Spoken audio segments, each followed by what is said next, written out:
रामाया शंकराचार्यमाश्रये प्रह्लादवरदो देवो यो नृसिंहः परो हरिः नृसिंहोपासकं नित्यं तं नृसिंहगुरुं भजे। श्री सच्चिदानंद शिवाभिनव्य नृसिंहभारत्यभिधान् यतीन्द्रान् विद्यानिधीन् मन्त्रनिधीन् सदात्मनिष्ठान् भजे मानव शम्भुरूपान्। सदात्मध्याननिरतं विषयेभ्यः परामुखं नौमि शास्त्रेषु निष्णातं चन्द्रशेखरभारतीम्। विवेकिनं महाप्रज्ञं धैर्यौदार्यक्षमानिधिं सदाभिनवपूर्वं तं विद्यातीर्थगुरुं भजे। अज्ञानां जाह्नवीतीर्थं विद्यातीर्थं विवेकिनां सर्वेषां सुखदं तीर्थं भारतीतीर्थमाश्रये। विद्याविनयसम्पन्नं पीतरागं विवेकिनं वन्दे वेदान्ततत्त्वज्ञं विदुषेखरभारतीम्। नमामि यामिनीनाथलेखालङ्कृतकुन्तलां भवानीं भवसन्तापनिर्वापणसुधानदीम्। नमः श्री शंकरानंद गुरुपादाम्बुजन्मने सविलासमहामोहग्राहग्रासैककर्मणे तत्पादाम्बुरुहद्वन्द्वसेवा निर्मलचेतसां सुखबोधाय तत्त्वस्य विवेकोऽयं विधीयते। ಸೊ ಇದರಲ್ಲಿ ಅನುಭೂತಿ ಪ್ರಕಾಶ ಈ ವಿದ್ಯಾರಣ್ಯ ಸ್ವಾಮಿಗಳ ಗ್ರಂಥದಲ್ಲಿ ಇವಾಗ ತೈತ್ರಿಯ ಉಪನಿಷತ್ ಮುಗಿಸಿ ನಾವು ಇವಾಗ ಚಾಂದೋಗ್ಯ ಉಪನಿಷತ್ ಅದರಲ್ಲಿ 6ನೇ ಅಧ್ಯಾಯದಲ್ಲಿ ಈ ತತ್ವಮಸಿ ಅಂತ ಬರೋದು ಅಲ್ಲೇನೆ ಶ್ವೇತಕೇತು ಮತ್ತು ಉದ್ದಾಲಕರು. ಶ್ವೇತಕೇತುನವರು ಮಗ, ಉದ್ದಾಲಕರು ತಂದೆ, ಅವರಿಬ್ಬರಿಗೂ ಒಂದು ಸಂವಾದ ಆಗುತ್ತೆ. ಆ ಸಂವಾದದಲ್ಲಿ ಅವರು ಸಂಪೂರ್ಣವಾಗಿ ಈ ಬ್ರಹ್ಮವಿದ್ಯೆಯನ್ನ ತಿಳಿಸ್ಕೊಡ್ತಾ ಇದ್ದಾರೆ. ಈ ಒಂದು ವಿಷಯವನ್ನ ನಾವಿಲ್ಲಿ ಪ್ರಾರಂಭ ಮಾಡಿದ್ದೀವಿ. ಅದು ಇದರಲ್ಲಿ ಅವ್ರು ಏನ್ ಮಾಡ್ತಾರೆ ಅಂದ್ರೆ ಮೊಟ್ಟ ಮೊದಲು ಈ ಕಾರಣ ಕಾರ್ಯ ಅಂತ ಇದೆಯಲ್ಲ, ಅದರಲ್ಲಿ ಕಾರ್ಯ ಅನ್ನೋದು ಎಫೆಕ್ಟ್ ಅಂತ ಇಂಗ್ಲಿಷ್ ಅಲ್ಲಿ ಹೇಳ್ತೀವಿ, ಕಾರಣ ಅನ್ನೋದು ಕಾಸ್ ಅಂತ ಹೇಳ್ತೀವಿ. ಸೊ ಕಾಸ್ ಅಂಡ್ ಎಫೆಕ್ಟ್ ಎರಡಕ್ಕೂ ಕೂಡ ಡಿಫರೆನ್ಸ್ ಇಲ್ಲ ಅಂತ ಅದೇ ಸಿದ್ಧಾಂತ ಇದೆ. ಸೊ ಎಫೆಕ್ಟ್ ಅನ್ನೋದು ಕಾಸ್ಗಿಂತ ಬೇರೆಯಾಗಿ ಇರೋದಿಲ್ಲ. ಎಫೆಕ್ಟ್ ಅನ್ನೋದಕ್ಕೆ ಕಾರ್ಯಕ್ಕಿಂತ ಕಾರಣಕ್ಕಿಂತ ಸೆಪರೇಟ್ ಆಗಿ ಎಕ್ಸಿಸ್ಟೆನ್ಸೇ ಇರೋದಿಲ್ಲ ಅಂತ ವಿಷಯವನ್ನ ಹೇಳಕ್ ಶುರು ಮಾಡಿದ್ದಾರೆ. ಇವಾಗ ಅದಕ್ಕೆ ಉಪನಿಷತ್ತಲ್ಲಿ ಕೊಟ್ಟಿರೋ ಬಂಗಾರ, ಇದು ಮಣ್ಣು ಮತ್ತು ಕಬ್ಬಿಣ, ಈ ಮೂರೇ ಉದಾಹರಣೆ ಕೊಟ್ಬಿಟ್ಟು ಬಂಗಾರದಿಂದ ಮಾಡಿರೋ ಆಭರಣಗಳು ಅಂತ ಇರುತ್ತೆ. ಆಮೇಲೆ ಮಣ್ಣಿಂದ ಮಾಡಿರೋ ಉತ್ಪಾದನೆಗಳು ಏನೋ ಮಡಿಕೆ ಇಂಥದೆಲ್ಲ ಇರುತ್ತೆ ಬೇಕಾದಷ್ಟು. ಹಾಗಾಗಿ ಆ ಮಡಿಕೆ ಇಂಥದಕ್ಕೆಲ್ಲ ಮಣ್ಣಿನ ಬಿಟ್ಟು ಬೇರೆಯಾಗಿ ಒಂದು ಅಸ್ತಿತ್ವ ಇರೋದೇ ಇಲ್ಲ ಅದಕ್ಕೆ. ಅವಾಗ ಏನಾಯ್ತು, ಮಡಿಕೆ ಅಂತ ನಾವ್ ಯಾವ್ದನ್ನ ಹೇಳ್ತಾ ಇದೀವೋ ಅದು ಮಣ್ಣು ಮಾತ್ರನೇ ಸತ್ಯವಾದ ವಸ್ತು ಅದ್ರಲ್ಲಿ ಇರೋದು. ಮಡಿಕೆ ಅಂತ ಒಂದು ಹೆಸರು ಕೊಟ್ಟಿರ್ತೀವಿ, ಮಡಿಕೆ ಅಂತ ಒಂದು ಆಕಾರನೂ ಇರುತ್ತೆ ಅದಕ್ಕೆ, ಆಮೇಲೆ ಒಂದು ಪ್ರಯೋಜನನೂ ಇರುತ್ತೆ. ಮಡಿಕೆಯಿಂದ ಪ್ರಯೋಜನಗಳು ಬೇಕಾದಷ್ಟು ಆಗುತ್ತೆ. ಆದ್ರೆ ಇವುಗಳೆಲ್ಲ ಕೂಡ ಸತ್ಯವಲ್ಲ, ಶಾಶ್ವತವಲ್ಲ, ಅವುಗಳೆಲ್ಲ ತಾತ್ವಿಕವಲ್ಲ ಅನ್ನೋ ಕಾರಣದಿಂದ ಅವುಗಳನ್ನ ಮಿಥ್ಯಾ ಅಂತ ಹೇಳ್ತಾ ಇದ್ದಾರೆ. ಹಾಗಾಗಿ ಯಾತಿಕ್ ತಾತ್ವಿಕ ಅಲ್ಲ ಅಂತ ಹೇಳಿದ್ರೆ, ನಾವು ಇವಾಗ ವಿಚಾರ ಮಾಡಿ ನೋಡಿದ್ರೆ ಅದು ಮಣ್ಣಿಗಿಂತ ಬೇರೆ ಅಲ್ಲ. ಯಾಕಂದ್ರೆ ನಾಮ ರೂಪ ಅದಕ್ಕೆ ಸಿಕ್ಕಿರೋದು ಆಗಂತುಕ, ಒಂದಾನೊಂದು ಸಮಯದಲ್ಲಿ ಮಧ್ಯದಲ್ಲಿ ಬಂದಿದೆ, ಆಮೇಲೆ ಒಂದಾನೊಂದು ಸಮಯದಲ್ಲಿ ಹೊಟ್ಟೋಗುತ್ತೆ. ಯಾಕಂದ್ರೆ ಆ ವಸ್ತು ನಾಶವಾದಾಗ ಆ ನಾಮರೂಪಗಳು ಹೊಟ್ಟೋಗುತ್ತೆ. ಆದ್ರೆ ನಾಶವಾಗದೇ ಇರೋ ವಸ್ತು ಯಾವುದು ಅದರಲ್ಲಿ ಅಂತ ಹೇಳಿದ್ರೆ ಮಣ್ಣು ಮಾತ್ರ ನಾಶವಾಗದೇ ಇರುತ್ತೆ. ಪ್ರಾರಂಭದಿಂದ ಕೊನೆ ತನಕ ಅದೇ ಇರುತ್ತೆ. ಈ ಒಂದು ಥೀಮ್ ಇಟ್ಕೊಂಡು ಈ ಉಪನಿಷತ್ತಲ್ಲಿ ಏನ್ ಮಾಡ್ತಾ ಇದ್ದಾರೆ, ಈ ಪ್ರಪಂಚ ಅಂತ ಇದೆಯಲ್ಲ, ಇದು ಬ್ರಹ್ಮದಿಂದ ಉಂಟಾಗಿರೋದು ಈ ಪ್ರಪಂಚ ಅಂತ. ಈ ಪ್ರಪಂಚದಲ್ಲೇನೆ ಬೇಕಾದಷ್ಟು ಜಡ ಅಂಶಗಳು ಇದೆ. ಆಮೇಲೆ ಪ್ರಾಣಿಗಳು, ಪಕ್ಷಿಗಳು ಅಂತ ಯಾವ್ದ್ಯಾವ್ದು ಇದೆಯೋ ಅವುಗಳ ಶರೀರ ಅನ್ನೋದು ಕೂಡ ಪ್ರಪಂಚಕ್ಕೆ ಸೇರಿರೋದು. ಯಾಕಂದ್ರೆ ಅವುಗಳ ಶರೀರ ಎಲ್ಲ, ಶರೀರ ಮನಸ್ಸು ಇವುಗಳೆಲ್ಲ ಕೂಡ ಪಂಚಭೂತಗಳಿಂದಾನೇ ಆಗಿರೋದು. ಯಾವ ಪಂಚಭೂತಗಳಿಂದ ಹೊರಗಡೆ ಇರೋ ಪ್ರಪಂಚ ಆಗಿದೆಯೋ ಅದೇ ಪಂಚಭೂತಗಳಿಂದಾನೇ ಇವುಗಳು ಕೂಡ ಆಗಿರೋದು ಅನ್ನೋ ಕಾರಣದಿಂದ ಈ ಕಾರ್ಯ ಅನ್ನೋ ಪ್ರಪಂಚ ಬ್ರಹ್ಮಕ್ಕಿಂತ ಬೇರೆಯಾಗಿ ಇಲ್ವೇ ಇಲ್ಲ ಅಂತ ತೀರ್ಮಾನ ಮಾಡ್ತೀವಿ. ಮಾಡುವಾಗ ಈ ಜೀವ ಅಂತ ಒಬ್ಬ ಇದಾನಲ್ಲ, ಅವನ ಗತಿ ಏನು, ಅವನ ಒಂದು ವಾಸ್ತವವಾದ ಸ್ವರೂಪ ಏನು ಅಂತ ಕೇಳಿದ್ರೆ ಈ ಉಪನಿಷತ್ ಹೇಳ್ತಾ ಇದೆ, ಆ ಜೀವ ಅನ್ನೋನು ವಾಸ್ತವವಾಗಿ ಬ್ರಹ್ಮವೇ ಅಂತ ಹೇಳ್ತಾ ಇದೆ. ಹೇಗೆ ಅಂತ ಹೇಳಿದ್ರೆ, ಆ ಜೀವ ಅನ್ನೋನಲ್ಲಿ ಇರುವ ಈ ಶರೀರ, ಇಂದ್ರಿಯಗಳು, ಮನಸ್ಸು ಅಂತ ಒಂದು ಭಾಗ ಇದೆಯಲ್ಲ, ಬಾಡಿ ಮೈಂಡ್ ಕಾಂಪ್ಲೆಕ್ಸ್ ಅಂತ, ಅವುಗಳನ್ನ ನಾವು ಪ್ರಪಂಚಕ್ಕೆ ಸೇರಿಸಿದ್ರೆ ಅವಾಗ ಏನಾಗುತ್ತೆ, ಅದು ಪ್ರಪಂಚಕ್ಕಿಂತ ಭಿನ್ನವಲ್ಲ, ಬ್ರಹ್ಮಕ್ಕಿಂತ ಭಿನ್ನವಲ್ಲ ಅದು ಅಂತ ಆಗುತ್ತೆ. ಅದು ಅವಾಗ ಅವುಗಳಿಗೆಲ್ಲ ಪ್ರಪಂಚಕ್ಕೆ ಸೇರಿಸ್ಬೇಕಾಗುತ್ತೆ. ಯಾಕಂದ್ರೆ ಯಾವಾಗ್ಲೂ ಕೂಡ ಅಷ್ಟೇನೆ, ನಾವು ವ್ಯವಹಾರ ಮಾಡ್ತಾ ಇರುವಾಗಲೂ ಕೂಡ ಈ ಶರೀರ, ಮನಸ್ಸು ಇವುಗಳೆಲ್ಲ ಪಂಚಭೂತಗಳಿಂದಾನೇ ಆಗಿರುತ್ತಾನೆ. ಅದರಿಂದ ಪ್ರಪಂಚಕ್ಕೆ ಸೇರಿದ್ದೇನೆ ಅದು. ಹಾಗಾಗಿ ಪ್ರಪಂಚಕ್ಕೆ ಸೇರಿರೋದ್ರಿಂದ ಪ್ರಪಂಚ ಅನ್ನೋದು ಬ್ರಹ್ಮದಿಂದ ಬೇರೆ ಅಲ್ಲ ಅಂತ ಇರೋದ್ರಿಂದ ಇವುಗಳೆಲ್ಲ ಕೂಡ ಬ್ರಹ್ಮದಿಂದ ಬೇರೆ ಅಲ್ಲ. ಚೈತನ್ಯ ಸ್ವರೂಪ ಅನ್ನೋದು ಖಂಡಿತ ಯಾವ ಚೈತನ್ಯ ಬ್ರಹ್ಮ ಚೈತನ್ಯವೋ ಅದೇ ಈ ಜೀವ ಚೈತನ್ಯ ಕೂಡ ಅಂತ ಹೇಳ್ಬಿಟ್ಟು ತತ್ವಮಸಿ ಶ್ವೇತಕೇತು ಅಂತ ಈ ಉಪದೇಶವನ್ನು ಹೇಳ್ತಾರೆ. ಸೊ ಇಷ್ಟು ವಿಷಯಗಳನ್ನ ಅವರು ಪ್ರಾರಂಭದಿಂದ ಹೇಳಕ್ಕೆ, ಈ ಕಾರ್ಯಕಾರಣ ಭಾವ ಅನ್ನೋದು ಎಂದದ್ದು ಅದ್ರ ಬಗ್ಗೆ ಒಂದು ವಿಚಾರ ಮಾಡಿ ಉಪನಿಷತ್ತು ಹೇಗೆ ಅದನ್ನ ಹೇಳುತ್ತೆ ಅನ್ನೋದೆಲ್ಲ ಹೇಳ್ಕೊಂಡ್ ಬರ್ತಾ ಇದ್ದಾರೆ. ಸೊ ಇಲ್ಲಿ ನಾವು 2 ಶ್ಲೋಕ ನೋಡಿದ್ವಿ ಹೋದ್ವಾರ, ಅದನ್ನ ಮತ್ತೆ ನೋಡ್ಬಿಟ್ಟು ಮುಂದಕ್ಕೆ ಹೋಗೋಣ. ಛಾಂದೋಗ್ಯೆ ಶ್ವೇತಕೇತು ರಿಯಾಂ ಆರುಣೆ ಲಬ್ಧವಾನ್ ಇಮಾಂ ಬ್ರಹ್ಮ ವಿದ್ಯಾಂ ಸಂಗ್ರಹೇಣ ವಕ್ಷ್ಯೇಹಂ ಸುಖಬೋಧಯೇ. ಛಾಂದೋಗ್ಯ ಪರಿಷತ್ತಲ್ಲಿ ಶ್ವೇತಕೇತುನವನು ಅರುಣಿ ಅಂತ ಅವ್ರ ತಂದೆ ಹೆಸರು, ಆರುಣಿ ಅಂತ ಅಂದ್ರೆ ಅವ್ರ ತಂದೆಗೆ ಆರುಣಿ ಅಂತ ಹೆಸರು. ಸೊ ಅವ್ರ ಹತ್ರ ಇಂದ ಯಾವ ಒಂದು ವಿದ್ಯೆಯನ್ನ ಹೊಂದಿದ್ನು ಅವನು, ಇದಕ್ಕೆ ಬ್ರಹ್ಮವಿದ್ಯೆ ಅಂತ ಇದು. ಈ ಬ್ರಹ್ಮವಿದ್ಯೆಯನ್ನ ನಾನು ಸಂಗ್ರಹವಾಗಿ ಇಲ್ಲಿ ಹೇಳ್ತೀನಿ, ಸುಖಬೋಧಯೇ, ಸುಲಭವಾಗಿ ತಿಳ್ಕೊಳ್ಳೋ ಕಾರಣಕ್ಕಾಗಿ ನಾನು ಅದನ್ನ ಇಲ್ಲಿ ಹೇಳ್ತೀನಿ ಅಂತ ವಿದ್ಯಾರಣ್ಯರು ಪ್ರತಿಜ್ಞೆ ಮಾಡಿ ಪ್ರಾರಂಭ ಮಾಡ್ತಾ ಇದ್ದಾರೆ. ವೇದಾನದೀತ್ಯ ಗರ್ಭೇಣ ಶ್ವೇತಕೇತು ಪರಾಂಗುಖ ಆಸೀತ್ ಪ್ರತ್ಯಂಗುಖಿ ಕರ್ತುಂ ಗುರು ರಾಹ ಅತಿ ವಿಸ್ಮಯಂ. ಅವಾಗ ಅವನು 12 ವರ್ಷ ಇದು ಗುರುಕುಲಕ್ಕೆ ಹೋಗಿರ್ತಾನೆ. ಹೋಗ್ಬಿಟ್ಟು ಬಂದಿರ್ತಾನೆ ವಾಪಸ್ಸು. ಬಂದಾಗ ಅವನ ಒಂದು ಅವನ ಆಟಿಟ್ಯೂಡ್, ಅವನ ನಡವಳಿಕೆ, ಅವನ ಒಂದು ಬಾಡಿ ಲ್ಯಾಂಗ್ವೇಜ್ ಇದೆಲ್ಲ ನೋಡಿ ತಂದೆಗೆ ಒಂಥರ ಏನಪ್ಪ ಸರಿ ಇಲ್ಲ ಇದು ಅಂತ ಅನ್ಸುತ್ತೆ. ಆವಾಗ ತಿರ್ಗಾ ಆದ್ರೆ ಅವನ ಉದ್ಧಾರ ಮಾಡ್ಬೇಕು, ಯಾಕಂದ್ರೆ ತಂದೆ. ಇನ್ನೊಂದು ಅವನು 12 ವರ್ಷ ಗುರುಕುಲಕ್ಕೆ ಹೋಗಿ ಬಂದಿದ್ದಾನೆ. ಅವನ ಒಂದು ಜೀವನದಲ್ಲಿ ಒಂದು ಸಾಕಷ್ಟು ವರ್ಷಗಳು ಅಲ್ಲಿ ಹೋಗಿ ಬಂದಿದ್ದಾನೆ ಅವನು. ಸೊ ಹಾಗಾಗಿ ಅದನ್ನ ವ್ಯರ್ಥ ಮಾಡಕ್ಕಾಗಲ್ಲ. ಹಾಗಾಗಿ ಅದು ಸಾರ್ಥಕ ಮಾಡ್ಬೇಕು. ಹಾಗಾಗಿ ಇವ್ರು ಏನ್ ಮಾಡ್ತಾರೆ, ಇವರಿಂದ ಆಗಿದ್ದನ್ನ ಮಾಡ್ಬೇಕು ಅಂತ ಹೇಳ್ಬಿಟ್ಟು ತೀರ್ಮಾನವಾಗಿ ಅವನು ಒಂದು ಪರಾಂಗುಖನಾಗಿದ್ದಾನೆ. ಅವನಿಗೆ ಆ ವಿದ್ಯೆಯಿಂದ ಕಲ್ತಿದ್ದ ಒಂದು ವಿನಯ ಅನ್ನೋದು ಬಂದಿಲ್ಲ ಅವನಿಗೆ. ಅದನ್ನ ನಾವು ಮಾಡ್ಬೇಕು ಹೇಗಾದ್ರು ಅಂತ ಹೇಳ್ಬಿಟ್ಟು ಏನ್ ಮಾಡ್ತಾರೆ, ಮೊಟ್ಟ ಮೊದಲು ಅವನ ಹತ್ರ ಒಂದು ಪ್ರಶ್ನೆ ಮಾಡ್ತಾರೆ. ಆ ಪ್ರಶ್ನೆ ಕೇಳಿದಾಗ ಅವನಿಗೆ ಅವನ ಒಂದು ಈಗೋ ಅಂತ ಒಂದಿರ್ತಲ್ಲ. ಯಾಕಂದ್ರೆ ಅವನು ತುಂಬಾ ಕಲ್ತ್ಕೊಂಡ್ ಬಂದಿದ್ದೀನಿ, ನಾನು ವಿದ್ಯೆ ಬೇಕಾದಷ್ಟು ನಾನು ಸಂಪಾದಿಸ್ಕೊಂಡ್ ಬಂದಿದ್ದೀನಿ ಅಂತ ಒಂದು ಬುದ್ಧಿ ಇರುತ್ತೆ ಅವನಿಗೆ. ಈ ಪ್ರಶ್ನೆ ಅವ್ರು ಕೇಳಿದಾಗ ಆ ಪ್ರಶ್ನೆಗೆ ಅವನಿಗೆ ಉತ್ತರ ಗೊತ್ತಿಲ್ಲ. ಅವನು ಇದನ್ನ ಕೇಳೇ ಇಲ್ಲ, ಇಂಥ ಒಂದು ವಿಷಯವೇ ಕೇಳಿಲ್ಲ ಅವನು. ಅವಾಗ ಅವನ ಈಗೋಗೆ ಒಂದು ದೊಡ್ಡ ಪೆಟ್ಟು ಬೀಳುತ್ತೆ. ಅವಾಗ ಅವನ್ ಏನ್ ಮಾಡ್ತಾನೆ, ತಂದೆಗೆ ಅವನೇ ಮಣಿದು ಬಂದು ನಾನು ನೀವೇ ಹೇಳ್ಕೊಡಿ ನಿಮ್ಗೆ ಅಂತ ಅವನು ಕೇಳ್ತಾನೆ. ಅವಾಗ ಅವನಿಗೆ ತಂದೆ ಗೊತ್ತಾಗುತ್ತೆ, ಓಹೋ ಇವನಿಗೆ ಇವಾಗ ಸ್ವಲ್ಪ ಮನಸ್ಸು ಪರಿವರ್ತನೆ ಆಗಿದೆ, ಇವಾಗ ಇನ್ಮೇಲೆ ಇವನು ಕೇಳ್ಬೋದು ಅಂತ. ನೋಡಿ, ಇಂಥ ಒಂದು ಕಥೆಯಲ್ಲಿ ಈ ಒಂದು ವಿಷಯದಿಂದ ಎಷ್ಟೊಂದು ವಿಷಯಗಳು ತಿಳಿಸ್ತಾ ಇದೆ ಅಂತ ಹೇಳಿದ್ರೆ, ಈ ಬ್ರಹ್ಮವಿದ್ಯೆ ಅನ್ನೋದನ್ನ ಎಂಥವ್ರಿಗೆ ಕೊಡ್ಬೇಕು, ಎಂಥವ್ರಿಗೆ ಕೊಡಬಾರ್ದು ಅನ್ನೋದು ಕೂಡ ಇಲ್ಲಿ ಗೊತ್ತಾಗುತ್ತೆ ನಮ್ಗೆ. ಹಾಗಾಗಿ ಆ ವಿನಯ ಇದೆಲ್ಲ ಸೇರ್ಕೊಂಡಿರೋನಿಗೆ, ಅವ್ನ ಜಿಜ್ಞಾಸೆ ನಿಜವಾಗಿ ಇರೋನಿಗೆ ಅಂತವನಿಗೆ ಕೊಡ್ಬೇಕು ಅಂತೆಲ್ಲ ಭಗವದ್ಗೀತೆ ಅಂತ ಕಡೆ ಎಲ್ಲ ಬೇಕಾದಷ್ಟು ಬಂದಿದೆ. ಯಾರಿಗೆ ಕೊಡ್ಬೇಕು, ಯಾರಿಗೆ ಕೊಡಬಾರ್ದು, ಯಾರಿಗೆ ಕೊಡಬಹುದು, ಯಾರಿಗೆ ಕೊಡಬಾರ್ದು ಅನ್ನೋದಕ್ಕೆ ಒಂದು ನಿಯಮ ಮಾಡಿದ್ದಾರೆ. ಸೊ ಆ ನಿಯಮ ಇಲ್ಲೂ ಕೂಡ ಪಾಲನೆ ಆಗುತ್ತೆ. ಸೊ ಇವಾಗ ಈ ತರ ಮಾಡಿದಾಗ ಅತಿ ವಿಸ್ಮಯಂ, ತುಂಬಾ ಆಶ್ಚರ್ಯಕರವಾದ ಒಂದು ಪ್ರಶ್ನೆಯನ್ನ ಅವನ್ನ ನೋಡಿ ಕೇಳ್ತಾರೆ ಇವ್ರ ತಂದೆ. ಅದೇನು ಅನ್ನೋದನ್ನ ಮುಂದೆ ಕೇಳ್ತಾರೆ. ಏಕತತ್ವೇ ಶ್ರುತೆ ಸರ್ವಂ ಅಶ್ರುತಂ ಚ ಶ್ರುತಂ ಭವೇತ್ ಅಮತಂಚ ಮತಂ ತದ್ವತ್ ಅವಿಜ್ಞಾತಂ ಚ ಬುಧ್ಯತೆ. ಇವಾಗ ಏಕತತ್ವೇ ಶ್ರುತೆ, ಒಂದು ತತ್ವವನ್ನ ತಿಳ್ಕೊಂಡಾಗ ಎಲ್ಲವೂ ತಿಳ್ಕೊಂಡಾಗ ಆಯ್ತು ಅಂತ. ಹಾಗಾಗಿ ಮೊದಲು ಶ್ರುತಿ ಕೇಳೋದು, ಒಂದು ತತ್ವದ ಬಗ್ಗೆ ಕೇಳಿದಾಗ ಎಲ್ಲವನ್ನೂ ಕೇಳ್ದಂಗ ಆಗುತ್ತೆ. ಒಂದು ತತ್ವವನ್ನ ನಾವು ಚೆನ್ನಾಗಿ ಮನನ ಮಾಡಿದಾಗ ಎಲ್ಲವನ್ನೂ ಮಾಡ್ದಕ್ಕಾಗುತ್ತೆ. ಆಮೇಲೆ ಆ ಯಾವ ತತ್ವವನ್ನ ಚೆನ್ನಾಗಿ ನಾವು ತಿಳುವಳಿಕೆ ಅಂದ್ರೆ ಜ್ಞಾನ, ಅದ್ರ ಬಗ್ಗೆ ಒಂದು ಜ್ಞಾನ ಬಂದಾಗ ಎಲ್ಲದ್ರ ಜ್ಞಾನವೂ ಬರುತ್ತೋ ಅಂತ ವಿಷಯ ಯಾವುದು, ಆ ತತ್ವ ಯಾವುದು ಅಂತ ಇವನು ಪ್ರಶ್ನೆ ಮಾಡ್ತಾನೆ, ತಂದೆ ಪ್ರಶ್ನೆ ಮಾಡ್ತಾನೆ. ಸೊ ಹಾಗಾಗಿ ಆ ಪ್ರಶ್ನೆದ ಬಗ್ಗೆ ಒಂದು ವಿಚಾರ ಮಾಡ್ತಾರೆ ಇವರು. ಯಾಕೆ ಇದನ್ನ ನೀನು ತುಂಬಾ ದೊಡ್ಡ ಪ್ರಶ್ನೆ, ತುಂಬಾ ಅಹೋ ಅಂತ ಹೇಳ್ತಾ ಇದೀಯಾ ಅಂತ, ಏನ್ ಮಹಾಪ್ರಶ್ನೆ ಇದು ಅಂತ ಇವರೇ ಒಂದು ವಿಚಾರ ಮಾಡ್ಬಿಟ್ಟು ತೋರಿಸ್ತಾರೆ. ನೋಡಿ, ಇದು ತುಂಬಾ ವಿಶಿಷ್ಟವಾದ ಪ್ರಶ್ನೆ ಇದು ಲೋಕದಲ್ಲಿ ಸಾಮಾನ್ಯವಾಗಿ ಯಾರು ಲೋಕದಲ್ಲಿ ಒಂದು ರೀತಿಯಲ್ಲಿ ಈ ಪ್ರಶ್ನೆಗೆ ಒಂದು ಉತ್ತರ ಇದೆ. ಆದ್ರೆ ಇದನ್ನ ಏನ್ ಮಾಡ್ತಾ ಇದ್ದಾರೆ, ಲೋಕ ದೃಷ್ಟಾಂತವನ್ನು ಇಟ್ಕೊಂಡು ಪಾರಮಾರ್ಥಿಕವಾದ ವಿಷಯದಲ್ಲಿ ಕೂಡ ಇದನ್ನ ಅಪ್ಲೈ ಮಾಡಿ ತೋರಿಸ್ತಾ ಇದ್ದಾರೆ. ಸೊ ಇವಾಗ ನ ಋಗ್ವೇದ, ನೋಡಿ ಇವರೇ ಪ್ರಶ್ನೆ ಮಾಡ್ತಾ ಇದ್ದಾರೆ, ಒಂದನ್ನು ತಿಳ್ಕೊಂಡ್ರೆ ಎಲ್ಲವನ್ನು ತಿಳ್ಕೊಂಡಾಗ ಆಗುತ್ತೆ ಅಂತಾನೆ ಪ್ರಶ್ನೆಯಲ್ಲಿ ಇರೋದು. ಹಾಗಾದ್ರೆ ಅದಕ್ಕೆ ಅದ್ರ ಮೇಲೆ ಒಂದು ಪ್ರಶ್ನೆ ಮಾಡ್ತಾ ಇದ್ದಾರೆ. ನ ಋಗ್ವೇದ ಜ್ಞಾನ ಮಾತ್ರೇಣ ಯಜುರ್ವೇದಾದಿ ಬುದ್ಧ್ಯತೆ ತಸ್ಮಾದೇಕ ಧಿಯ ಸರ್ವಜ್ಞಾನಂ ಸ್ಯಾದಿತಿ ಅಲೌಕಿಕಂ. ಅವನಿಗೆ ಪ್ರಶ್ನೆ ಏನ್ ಮಾಡ್ತಾ ಇದ್ದಾರೆ ಅಂದ್ರೆ, ನೋಡು, ಋಗ್ವೇದವನ್ನು ತಿಳ್ಕೊಂಡ್ರೆ ಯಜುರ್ವೇದ ಅದನ್ನ ತಿಳಿದಂಗ ಆಗುತ್ತಾ? ನಮ್ಗೆ ಆಗೋದೇ ಇಲ್ಲ, ಖಂಡಿತ ಅಲ್ವಾ? ಆಗಿರುವಾಗ ನೀನ್ ಒಂದನ್ನು ತಿಳ್ಕೊಂಡ್ರೆ ಎಲ್ಲವನ್ನೂ ತಿಳ್ಕೊಂಡಾಗ ಆಗುತ್ತೆ ಅಂತ ಹೇಳ್ತಿಯಲ್ಲ, ಇದು ಲೋಕದಲ್ಲಿ ಯಾರು ಕಂಡಿಲ್ಲ ಇದು ಅಂತ ಅದ್ರ ಮೇಲೆ ಒಂದು ಪೂರ್ವಪಕ್ಷ, ಒಂದು ಪ್ರಶ್ನೆ ಮಾಡ್ತಾನೆ, ಅಬ್ಜೆಕ್ಷನ್ ಮಾಡ್ತಾರೆ. ಆ ಪ್ರಶ್ನೆ ಮೇಲೆ ಒಂದು ಅಬ್ಜೆಕ್ಷನ್ ಮಾಡ್ತಾ ಇದ್ದಾರೆ. ಅದಕ್ಕೆ ಅವರು ಉತ್ತರ ಕೊಡ್ತಾ ಇದ್ದಾರೆ. ಮೈವಂ ಮೃದ್ಧೇಮ ಲೋಹೇಶು ಲೌಕಿಕೇಶ್ವಸ್ಯ ದರ್ಶನಾತ್ ಮೃದಾದಿ ಜ್ಞಾನದ ಸರ್ವಂ ಮೃಣ್ಮಯಂ ಜ್ಞಾಯತೆ ಸ್ಫುಟಂ.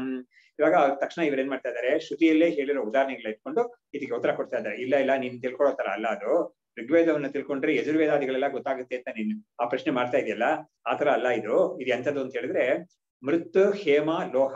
ಅಂದ್ರೆ ಮೃತ್ ಅನ್ನೋದು ಮಣ್ಣು ಅನ್ನೋದು, ಹೇಮ ಅನ್ನೋದು ಬಂಗಾರ ಅನ್ನೋದು, ಲೋಹ ಅನ್ನೋದು ಕಬ್ಬಿಣ ಅನ್ನೋದು. ಈ ಮೂರು ವಿಷಯಗಳಲ್ಲಿ ಲೌಕಿಕೇಶು, ಇದೆಲ್ಲ ಲೋಕದಲ್ಲಿ ಎಲ್ಲರೂ ವಾಡಿಕೆಯಲ್ಲಿ ಇಟ್ಕೊಂಡಿರೋದೇ, ಎಲ್ಲರೂ ಬಳಸೋ ವಸ್ತುಗಳೇ ಇದೆಲ್ಲ.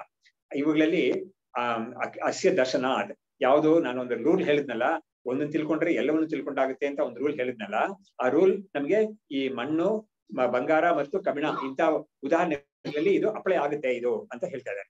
ಹೇಗಾಗುತ್ತೆ ಅಂತ ತೋರಿಸ್ತಾ ಇದ್ದಾರೆ. ಮೃದಾದಿ ಜ್ಞಾನತಃ ಸರ್ವಂ ಮೃಣ್ಮಯಂ ಜ್ಞಾಯತೆ ಸ್ಫುಟಂ. ಇವಾಗ ಮೃದಾದಿ ಜ್ಞಾನತಃ, ಮೃತ್ತು, ಹೇಮ ಮತ್ತು ಅದ ಹೇಮ ಅಂದ್ರೆ ಬಂಗಾರ ಮತ್ತು ಕಬ್ಬಿಣ, ಇವುಗಳನ್ನ ಈ ಕಾರಣ ವಸ್ತುವಾಗಿರೋ ಮೃತ್ತು ಮತ್ತು ಬಂಗಾರ ಇವುಗಳನ್ನ ತಿಳ್ಕೊಂಡಾಗ ಅವುಗಳಿಂದ ಉತ್ಪಾದನೆ ಆಗಿದೆಯಲ್ಲ ಯಾವುದೋ ವಸ್ತು, ಅವುಗಳ ಜ್ಞಾನ ನಮಗೆ ಬರುತ್ತೆ ಇದು ಅಂತ ಹೇಳ್ತಾ ಇದ್ದಾರೆ. ಅದು ಹೇಗೆ ಅನ್ನೋದನ್ನ ಡೆಮಾನ್ಸ್ಟ್ರೇಟ್ ಮಾಡ್ತಾರೆ ಅವರೇ ಮುಂದಕ್ಕೆ. ಇತಿ ಸ್ಫುಟಂ, ಚೆನ್ನಾಗಿ ನಮ್ಗೆ ಗೊತ್ತಾಗುತ್ತೆ ಅದು ಹೇಗೆ ಅನ್ನೋದು ಹೇಳ್ತಾರೆ ಇವರು. ನಮ್ಗೆ ತುಂಬಾ ಇವ್ರು ಹೇಳೋರು ಒಂದು ರೀತಿ ಇದ್ರಲ್ಲಿ ಎಷ್ಟು ಇಂಟೆಲೆಕ್ಚುಯಲ್ ಎಕ್ಸಸೈಸ್ ಇದೆ ಅನ್ನೋದೆಲ್ಲ ಅಪ್ರಿಶಿಯೇಟ್ ಮಾಡಕ್ ಆಗುತ್ತೆ ನಮಗೆ. ವಿದ್ಯಾರ್ಥಿಗಳು ಆತರ ಪ್ರೆಸೆಂಟ್ ಮಾಡ್ತಾ ಇದ್ದಾರೆ ಇದನ್ನ. ಹೇಳ್ತಾರೆ ನೋಡಿ, ಮೃದೋ ಘಟ ಶರಾವಾದ್ಯ ವಿಕಾರ ತತ್ತದಾಕೃತಿ ಮೃದ್ಬೋಧಾತ್ ಬುದ್ಧ್ಯತೆ ನ ಇತಿ ಯದುಚ್ಛೇದ ನ ಬುದ್ಧ್ಯತಾಂ. ಇವಾಗ ಏನ್ ಮಾಡ್ತಾರೆ ನೋಡು, ನಾವು ಇವ್ರು ಈ ತರ ಪ್ರಶ್ನೆ ಹೇಳಿ, ಈ ತರ ಒಂದು ಚಾಲೆಂಜ್ ತರ ಒಂದು ಇದನ್ನ ಹೇಳಿದ ತಕ್ಷಣ ಎಲ್ಲರಿಗೂ ಏನ್ ತರ ಒಂದು ಜ್ಞಾನ ಬರುತ್ತೆ, ಒಂದು ಅರಿವು ಅಂದ್ರೆ ಇದನ್ನ ಕೇಳಿದ ತಕ್ಷಣ ಯಾವ ತರ ಒಂದು ಭಾವನೆ ಬರುತ್ತೆ ಅಂತ ಹೇಳಿದ್ರೆ, ನೋಡಪ್ಪ ನೀನ್ ಏನ್ ಹೇಳ್ತಾ ಇದೀಯ, ಮಣ್ಣನ್ನು ತಿಳ್ಕೊಂಡ್ರೆ ಮಣ್ಣಿಂದ ಆಗೋದು ಎಲ್ಲವನ್ನೂ ಕೂಡ ನೀನ್ ತಿಳ್ಕೊಂಡಾಗ ಆಗುತ್ತೆ ಅಂತ ಹೇಳ್ತೀಯಲ್ಲ, ಇದು ಹೇಗಾಗುತ್ತೆ? ಇವಾಗ ನೋಡಿ, ಬಂಗಾರದ ವಿಷಯ ನಾವು ಇಟ್ಕೊಳ್ಳೋಣ ಸುಮ್ಮನೆ, ಅದು ಒಂದು ಯಾಕಂದ್ರೆ ಅದು ಪ್ರಸಿದ್ಧವಾಗಿರೋ ಉದಾಹರಣೆ. ಇವಾಗ ಒಂದು ಬಂಗಾರದ ಒಂದು ಆಭರಣ ಬಂಗಾರದಿಂದ ಆಗಿದೆ ಅಂತ ಒಬ್ಬನಿಗೆ ತಿಳಿದ ಮಾತ್ರಕ್ಕೆ ಎಲ್ಲೆಲ್ಲಿ ಬಂಗಾರದ ಆಭರಣಗಳು ಇವೆಯೋ ಅವುಗಳೆಲ್ಲ ಇವನಿಗೆ ತಿಳಿತು ಅಂತ ಹೇಗೆ ಹೇಳಕ್ಕಾಗುತ್ತೆ ಅಲ್ವಾ? ಇವಾಗ ಇವ್ರ ಮನೆಯಲ್ಲಿರೋ ಬಂಗಾರದ ಬೇಕಾದ್ರೆ ತಿಳ್ಕೊಬೋದು ಇವನು. ಆದ್ರೆ ಅಂಗಡಿಯಲ್ಲಿ ಎಷ್ಟೊಂದು ವಸ್ತುಗಳು ಮಾಡಿರ್ತಾರೆ ಬಂಗಾರದಲ್ಲಿ, ಅಷ್ಟು ಏನು ಅದರಲ್ಲಿ ಎಂತೆಂತಾದ ಇರುತ್ತೆ, ಸರ ಇರುತ್ತೆ, ಬಳೆ ಇರುತ್ತೆ, ಎಲ್ಲ ಇರುತ್ತೆ ಅದರಲ್ಲಿ. ಹಾಗಾಗಿ ಇವನು ಅವುಗಳೆಲ್ಲ ಬಂಗಾರದಿಂದ ಮಾಡಲ್ಪಟ್ಟಿದೆ ಅಂತ ತಿಳಿದ ಮಾತ್ರಕ್ಕೆ ಆ ಬಳೆ ಎಂತದ್ದು ಹೇಗಿದೆ, ಆಮೇಲೆ ನೆಕ್ಲೆಸ್ ಹೇಗಿದೆ ಅನ್ನೋ ಜ್ಞಾನ ಇವನು ಬರೋದೇ ಇಲ್ಲ ಖಂಡಿತ. ಅದನ್ನೇ ಇವರು ಅದನ್ನೇ ಪ್ರಶ್ನೆ ಮಾಡಿ ಅದಕ್ಕೆ ಉತ್ತರ ಕೊಡ್ತಾರೆ. ಇವಾಗ ಮೃದೋ ಘಟಶರವಾದ್ಯಾಹ ವಿಕಾರಾಹ ತತ್ತದ ಆಕೃತಿ ಮೃದ್ಬೋಧಾತ್ ಬುದ್ಧ್ಯತೆನ, ಅವುಗಳ ಶೇಪ್ ಎಲ್ಲ ಇದೆಯಲ್ಲ, ಅವು ಯಾವ ಶೇಪ್ ಅಲ್ಲಿ ಇದೆ, ಆಮೇಲೆ ಒಂದೊಂದು ಆಭರಣ ಎಷ್ಟು ತೂಕ ಇದೆ, ಇಂಥ ವಿಷಯಗಳೆಲ್ಲ ಅವುಗಳೆಲ್ಲ ಬಂಗಾರದಲ್ಲಿ ಮಾಡಿದ್ದಾರೆ ಅಂತ ಹೇಳಿ ತಿಳಿದ ಮಾತ್ರಕ್ಕೆ ಆ ತಿಳುವಳಿಕೆ ನಮ್ಗೇನ್ ಬರೋದಿಲ್ಲ ಅಲ್ವಾ ಖಂಡಿತ.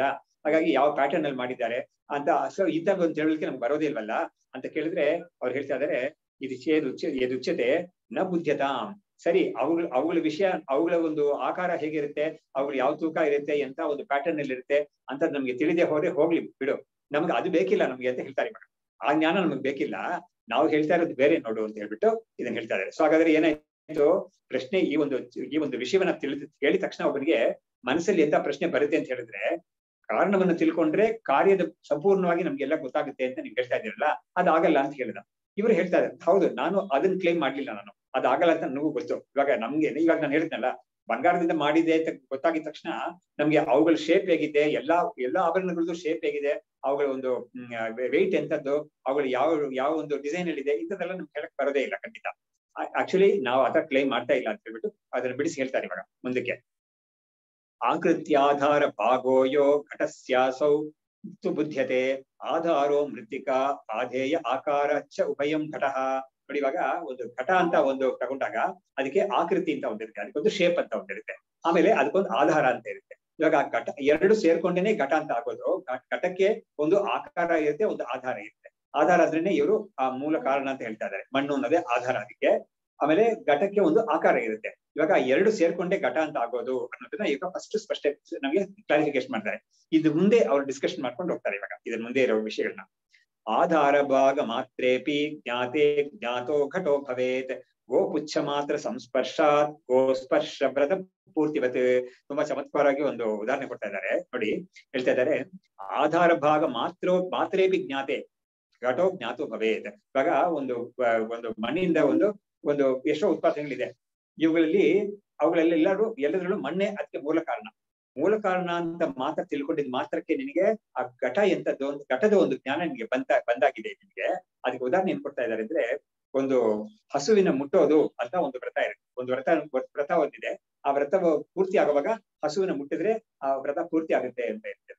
ಇವಾಗ ಹಸುವಿನ ಮುಟ್ಟೋದು ಅಂತ ಹೇಳಿದ್ರೆ ಹಸುವಿನ ಎಲ್ಲಾ ಭಾಗಗಳು ನೀವು ಮುಟ್ಕೊಂಡಿರ್ತಾನೆ ಏನೋ ಇಲ್ಲ, ಅದಕ್ಕೆ ಏನ್ ಮಾಡಿದ್ರೆ ಅದ್ರ ಬಾಲವನ್ನು ಮಾತ್ರ ಮುಟ್ಟಿದ್ರೆ ಸಾಕು. ಎಷ್ಟೋ ಜನ ನಾವು ನೋಡ್ತೀವಲ್ವಾ, ರಸ್ತೆಯಲ್ಲಿ ಹೋಗೋಕ್ ಕೂಡ ನೋಡ್ತೀವಿ, ಆ ಬಾಲವನ್ನ ಮುಟ್ಟಿ ಅವರು ಕಣ್ಣಿಗೆ ಹೊತ್ಕೊಳ್ತಾರೆ, ಯಾಕಂದ್ರೆ ಅಲ್ಲಿ ಲಕ್ಷ್ಮಿ ಇದೆ ಅಂತ ಒಂದು ಪ್ರತೀತಿ ಇದೆ. ಈಗ ಹಸುವಿನನ್ನು ಮುಟ್ಟಿದ್ರೆ ಒಂದು ವ್ರತ ಮುಗಿಯುತ್ತೆ ಅಂತ ಹೇಳುವಾಗ ಆ ಹಸುವಿನ ಪೂರ್ತಿ ಎಲ್ಲಾ ಭಾಗವನ್ನು ಮುಟ್ಕೊಂಡಿರ್ಬೇಕು ಅಂತ ಅವಶ್ಯಕತೆ ಇಲ್ಲ, ಅದ್ರ ಒಂದು ಭಾಗವನ್ನು ಮಾತ್ರ ಮುಟ್ಟಿದ್ರು ಸಾಕು, ಹಸುವಿನ ಮುಟ್ಟಿದಂಗಾಯ್ತು ಅಂತ ಒಂದು ಲೋಕದಲ್ಲಿ ಇದೆಯಲ್ಲ.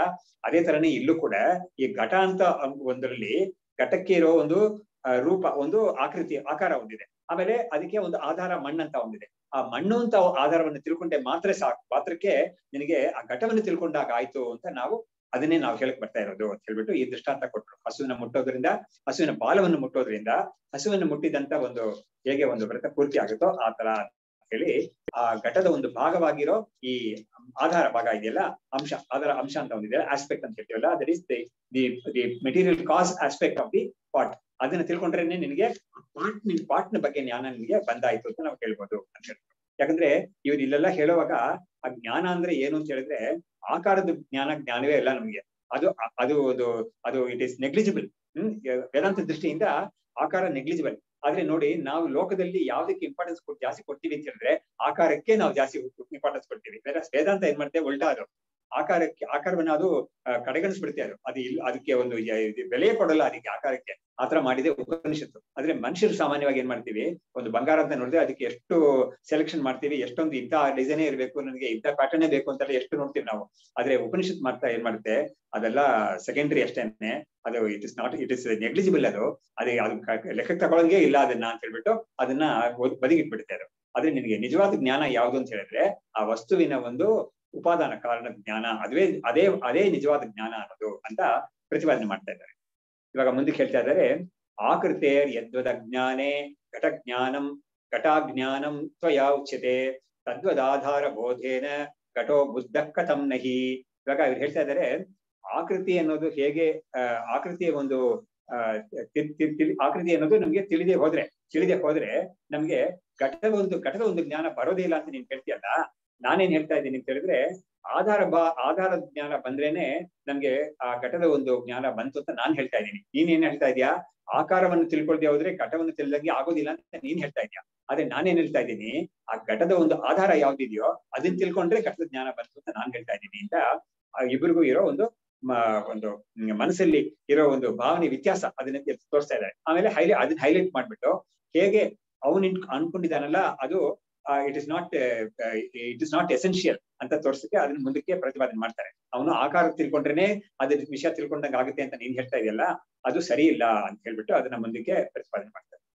ಹೀಗೆ ಈ ಎರಡು ಭಾಗವೂ ಕೂಡ ಅದಕ್ಕೆ ಇದೆ ಅನ್ನೋದನ್ನ ಒಪ್ಕೊಂಡಿದ್ದಾರೆ. ಸಿದ್ಧಾಂತಿ ಕೂಡ ಒಂದು ವಸ್ತುವಿಗೆ ಎರಡು ಭಾಗನೂ ಇದೆ ಅಂತ ಒಪ್ಕೊಂಡಿದ್ದಾರೆ. ಆಕಾರ ಅಂತ ಒಂದು ಆಸ್ಪೆಕ್ಟ್ ಇದೆ, ಆಮೇಲೆ ಮೂಲ ಕಾರಣ ಅಂತ ಒಂದು ಆಸ್ಪೆಕ್ಟ್ ಇದೆ. ಎರಡು ಆಸ್ಪೆಕ್ಟ್ಸ್ ಅದಕ್ಕೆ ಇದೆ ಅನ್ನೋದನ್ನ ಒಪ್ಕೊಳ್ತಾರೆ. ಇಲ್ಲಾಂತ ಅದನ್ನ ಅಲೆಗಳು ಇರ್ತಾ ಇಲ್ಲ. ಆ ಭಾಗ ಅದ್ರಲ್ಲಿ ಇದೆ ಅಂತ ಒಪ್ಕೊಳ್ತಾರೆ. ಆದ್ರೆ ಯಾವ್ದ್ರ ಜ್ಞಾನ ಪಡ್ಕೊಂಡ್ರೆ ನಿನಗೆ ಅದರ ಒಂದು ನಿಜವಾದ ಜ್ಞಾನ ಪಡ್ಕೊಂಡಾಗ ಆಗುತ್ತೋ ಅನ್ನೋ ವಿಷಯದಲ್ಲಿ ವಿಚಾರ ಇದೆ ಅಷ್ಟೇನೆ. ಹಾಗಾಗಿ ವೇದಾಂತ ಸಿದ್ಧಾಂತಿ ಹೇಳೋದೇನೋ ಅದರ ಒಂದು ಮೂಲ ಕಾರಣ ಅಂತ ಏನಿದೆಯೋ ಅದನ್ನ ತಿಳ್ಕೊಂಡ್ರೆ ನಿನಗೆ ಅದರ ಜ್ಞಾನ ನಿನಗೆ ಬಂತು ಅಂತ ನಾವು ಹೇಳ್ಬೋದು. ಆಕಾರ ಅನ್ನೋದು ನೆಗ್ಲಿಜಿಬಲ್, ಸೆಕೆಂಡರಿ. ಯಾಕಂದ್ರೆ ಅದು ಹೊಸದಾಗಿ ಬಂದಿದ್ದು, ಆಮೇಲೆ ಹೊರಟೋಗೋದು, ಅದು ಚೇಂಜ್ ಆಗ್ತಾನೆ ಇರುತ್ತೆ ಅದು. ಹೀಗೆಲ್ಲ ನಾವು ಲೋಕದಲ್ಲಿ ಕೂಡ ನೋಡ್ತೀವಲ್ವಾ, ಒಂದು ಸರ ಇರೋದನ್ನ ಅವ್ರು ಏನ್ ಮಾಡ್ತಾರೆ, ಎಷ್ಟೋ ವರ್ಷ ಉಪಯೋಗಿಸ್ತಾರೆ, ಅದನ್ನ ಕೆಡಿಸಿ ಬೇರೆ ಏನೋ ಮಾಡ್ಕೊಳಕ್ ಅವ್ರು ಟ್ರೈ ಮಾಡ್ತಾರೆ. ಅಥವಾ ಮಾರ್ಬಿಟ್ಟು ಬೇರೆ ಏನೋ ತಗೊಳ್ತಾರೆ. ಹಾಗಾದ್ರೆ ಏನಾಯ್ತು, ಅವ್ರು ಮಾರಿರೋದು ಬಂಗಾರವನ್ನು ಮಾರ್ಲಿಲ್ಲ, ಅವರು ನೆಕ್ಲೆಸ್ ಮಾರಿದಾರೆ ಅಷ್ಟೇನೆ. ಯಾಕಂದ್ರೆ ಅವ್ರಿಗೆ ಬೇಕಾಗಿರೋ ತಿರ್ಗಾ ಬಂಗಾರನೇ ಅವ್ರಿಗೆ ಬೇಕಾಗಿರೋ. ಹಾಗಾಗಿ ಈಗ ನಾವು ಲೋಕದಲ್ಲಿ ನೋಡ್ತೀವಿ. ಹಾಗಾಗಿ ಯಾವತ್ತು ಇಲ್ಲದೆ ಯಾವುದು ಮಧ್ಯ ಬಂದು ಆಮೇಲೆ ಕೊಟ್ಟೋಗುತ್ತೋ ಅದು ಸತ್ಯವಲ್ಲ ಅನ್ನೋದು ಉಪನಿಷತ್ತಿನ ತಾತ್ಪರ್ಯ. ಉಪನಿಷತ್ತು ಹೇಳೋದೇ ಅದೇನೆ, ಮೃತಿಕೇತ್ಯವ ಸತ್ಯಂ ವಾಚಾರಂಭಣಂ ವಿಕಾರೋ ನಾಮಧೇಯಂ ಮೃತಿಕೇತ್ಯವ ಸತ್ಯಂ ಅಂತ ಹೇಳಿದೆ. ನಾಮಧೇಯಂ ಅಂತ ಹೇಳಿದ್ರೆ ಒಂದು ಹೆಸರು ಮಾತ್ರ ಕೊಟ್ಟಿದ್ಯಾ ಅದಕ್ಕೆ, ಆದ್ರೆ ಅದು ಶಾಶ್ವತ ಅಲ್ಲ, ಅದು ಸತ್ಯವಲ್ಲ. ಅದರಲ್ಲಿರೋ ಸತ್ಯಾಂಶ ಯಾವುದು ಅಂತ ಹೇಳಿದ್ರೆ ಅದ್ರ ಯಾವ್ದಿಂದ ಮಾಡಲ್ಪಟ್ಟಿದ್ಯೋ ಅದೇ ಸತ್ಯಾಂಶ ಅದ್ರಲ್ಲಿರೋದು ಅಂತ ಇದನ್ನ ನಾವು ಕೂಡ ಹೋಗ್ತಾ ಇದೀವಿ ಅಲ್ವಾ. ನಾವು ಮಾರೋಕ್ ಹೋಗುವಾಗ ನಮ್ಗೆ ಬಂಗಾರವೇ ನಾವು ನೋಡ್ತಾ ಇದೀವಿ ಹೊರತು ಅದನ್ನ ನಾವು ಬೇಡ ಅಂತ ನಾವೇ ಬಿಟ್ಬಿಡ್ತಾ ಇದೀವಿ. ಯಾವ್ದನ್ನ ಡಿಸೈನ್ ಅನ್ನೋದು ಬೇಡ ಅಂತ ಹೇಳ್ಬಿಟ್ಟು ನಾವೇ ಅದನ್ನ ಬಿಟ್ಬಿಟ್ಟು ಹೊಸದಾಗಿರೋದು ತಗೊಳ್ತಾ ಇದೀವಿ. ನಾವು ಅವಾಗ ಏನ್ ಮಾಡ್ತಾ ಇದೀವಿ, ಬಂಗಾರಕ್ಕೆ ನಾವು ವ್ಯಾಲ್ಯೂ ಕೊಡ್ತಾ ಇದೀವಿ. ಸೊ ಹೀಗೆ ಇದನ್ನ ಹೇಳ್ಬಿಟ್ಟು ಮುಂದಕ್ಕೆ ಅವರು ಇದನ್ನ ಹೇಗೆ ಪ್ರತಿಪಾದನೆ ಮಾಡೋದು ಅನ್ನೋದನ್ನ ವಿಚಾರ ಮಾಡ್ತಾ ಇದ್ದಾರೆ. ಆಕೃತ್ಯಾಧಾರಯೋ ಸ್ತುಲ್ಯಂ ಭಾಗತ್ವಂ ನ ಮೃದಂ ವಿನಾ ಕೇವಲಾಕೃತಿ ಮಾತ್ರ ಸನ್ ಘಟಕ್ವಾಪಿ ಸಮೀಕ್ಷತೆ. ನೋಡಿ ಹೇಳ್ತಾ ಇದ್ದಾರೆ, ಆಕಾರ ಮತ್ತು ಆಧಾರ ಅನ್ನೋದು ಮಣ್ಣು ಅನ್ನೋದ್ರಲ್ಲಿ ಅದು ಎರಡು ಸೇರ್ಕೊಂಡೇ ಘಟ ಅನ್ನೋದಿದೆ. ಆದ್ರೆ ನೀನ್ ಹೇಳು, ಅವ್ನು ನೋಡಿ ಪ್ರಶ್ನೆ ಮಾಡ್ತಾ ಇದ್ದಾರೆ, ನೀನ್ ಹೇಳಿ ಇವಾಗ ಆಕಾರ ಮಾತ್ರ ಇದ್ಕೊಂಡು ಮಣ್ಣೆ ಇಲ್ಲ ಅಂತ ಹೇಳಿದ್ರೆ ನಿನ್ ಘಟ ಅನ್ನೋದು ಇರುತ್ತೆ, ಅಲ್ಲಿ ಇರೋದೇ ಇಲ್ಲ ಖಂಡಿತ ಅಲ್ವಾ. ಹಾಗಾಗಿ ಬರೋದೇ ಇಲ್ಲ. ಹಾಗಾದ್ರೆ ಅದೇ ಹೇಳ್ತಾ ಇದ್ದಾರೆ, ಆಕಾರ ಮಾತ್ರ ನಿನಗೆ ಮುಖ್ಯ ಅಂತ ಹೇಳಿದ್ರೆ ಮಣ್ಣು ಬೇಡ ಅಂತ ನೀನ್ ಹೇಳ್ಬಿಟ್ರೆ, ಮಣ್ಣಿಲ್ದೆ ಆಕಾರ ಮಾತ್ರ ಇಟ್ಕೊಂಡು ಅದು ಘಟವಾಗುತ್ತಾ ಅಂದ್ರೆ ಆಗೋದೇ ಇಲ್ಲ ಖಂಡಿತ. ಅದರಿಂದ ಆಕಾರ ಅನ್ನೋದಕ್ಕೆ ನಿನ್ಗೆ it is not something which is indispensable ಅಂತ ನೀನ್ ಹೇಳಕ್ ಆಗಲ್ಲ. ಅದನ್ನ ಅದ್ ಕಡೆ ಅದಿದೆ ಆದ್ರೆ ಈ ಮುಖ್ಯತ್ವ ಯಾವ್ದಕ್ಕೆ ಅಂತ ಹೇಳಿದ್ರೆ ಆಧಾರಕ್ಕೇನೆ ಮುಖ್ಯತ್ವ ಇರೋದು, ಅದು ಅಮುಖ್ಯ ಅಂತ. ಹಾಗಾಗಿ ನೋಡಿ, ಇವಾಗ ಒಬ್ಬ ಘಟ ಮಾಡ್ಬೇಕು ಅಂತ ಅನ್ಕೊಂಡಾಗ ಕೂಡ ಅವನಿಗೆ ಆಕಾರಕ್ಕಿಂತ ಅವನಿಗೆ ಫಸ್ಟ್ ಮಣ್ಣೆ ಬೇಕು. ಅವನಿಗೆ ಮಣ್ಣಿಟ್ಕೊಂಡೇ ಅವನಿಗೆ ಆಕಾರವನ್ನ ಆಮೇಲೆ ಮಾಡ್ತಾನ ಅವನು. ಹಾಗಾಗಿ ಅವನಿಗೆ ಮುಖ್ಯವಾಗಿ ಮೊದಲು ಬೇಕಾಗಿರೋದು ಆಕಾರ ತಗೊಳ್ಳೋದಿಲ್ಲ. ಅವನು ಮೊದಲು ಮಣ್ಣೆ ತಗೊಳ್ತಾನೆ, ತಗೊಂಡು ಅದರಿಂದನೇ ಒಂದು ಆಕಾರ ಮಾಡ್ತಾನ ಅವನು. ಹಾಗಾಗಿರುವಾಗ ಆಕಾರ ಅನ್ನೋದು ಆಮೇಲೆ ಬರೋದು, ಮೊದಲಿರೋದು ಮಣ್ಣೆನೆ ಅಂತ ಹೇಳ್ಬಿಟ್ಟು, ಆಕಾರ ಮಾತ್ರ ಇದೆ, ಮಣ್ಣು ಇಲ್ವೇ ಇಲ್ಲ ಅಂತ ಹೇಳಿ ಇನ್ನೊಂದು ಘಟವನ್ನ ತೋರ್ಸಕ್ ಆಗೋದೇ ಇಲ್ಲ ನೀವು. ಇದನ್ನ ಹೇಳ್ತಾ ಇದ್ದಾರೆ, ಅದನ್ನ ಹೇಳ್ತಾ ಇದ್ದಾರೆ. ಎಲ್ಲೂ ನಾವು ನೋಡಿಲ್ಲ ಅಂತದ್ದು, ಬರೀ ಆಕಾರ ಆದ್ರೆ ಅದಕ್ಕೆ ಮಣ್ಣೇ ಇಲ್ಲ ಅಂತ ಒಂದು ವಸ್ತು ನಾವು ನೋಡೇ ಇಲ್ಲ, ಎಲ್ಲೂ ನೋಡಿಲ್ಲ. ಮೃದ್ರೂಪಾತ್ ಕಾರಣ ದ್ರವ್ಯಾತ್ ಕಾರ್ಯದ್ರವ್ಯಂ ಘಟಾಧಿಕಂ ಅನ್ಯತ್ ತತ್ ಸಮವೇತಂ ಹಿಮೃದಿ ಇತಿ ಪ್ರಾಹ ತಾರ್ಕಿಕ. ಇವಾಗ ತಾರ್ಕಿಕರು ಅಂತ ಇದಾರಲ್ಲ, ನ್ಯಾಯ ವೈಶೇಷಿಕರು ಅನ್ನೋರು, ಅವ್ರು ಹೇಗೆ ಇದನ್ನ ಅಪ್ರೋಚ್ ಮಾಡ್ತಾರೆ, ಈ ಒಂದು ವಿಷಯವನ್ನ ಅವ್ರ ದೃಷ್ಟಿಯಿಂದ ಹೇಗೆ ಅವ್ರು ಹೇಳ್ತಾರೆ ಅನ್ನೋದನ್ನ ಇವರು ಹೇಳ್ಬಿಟ್ಟು ಆಮೇಲೆ ಅದು ಸರಿ ಇಲ್ಲ ಅಂತ ಹೇಳ್ತಾರೆ. ಅವ್ರು ಹೇಳ್ತಾರೆ, ಏನ್ ಹೇಳ್ತಾರೆ ಅಂದ್ರೆ, ಮೃದ್ರೂಪಾತ್ ಕಾರಣ ದ್ರವ್ಯಾತ್ ಕಾರ್ಯದ್ರವ್ಯಂ ಘಟಾಧಿಕಂ. ಮೃತ್ ಅನ್ನೋದು ಒಂದು ಕಾರಣ ದ್ರವ್ಯ, ಅದರಿಂದ ಉಂಟಾಗೋದು ಈ ಕಾರ್ಯದ್ರವ್ಯ ಅಂತ ಎರಡನ್ನು ಬೇರೆ ಬೇರೆ ಅಂತ ಅವ್ರು ಹೇಳ್ತಾರೆ.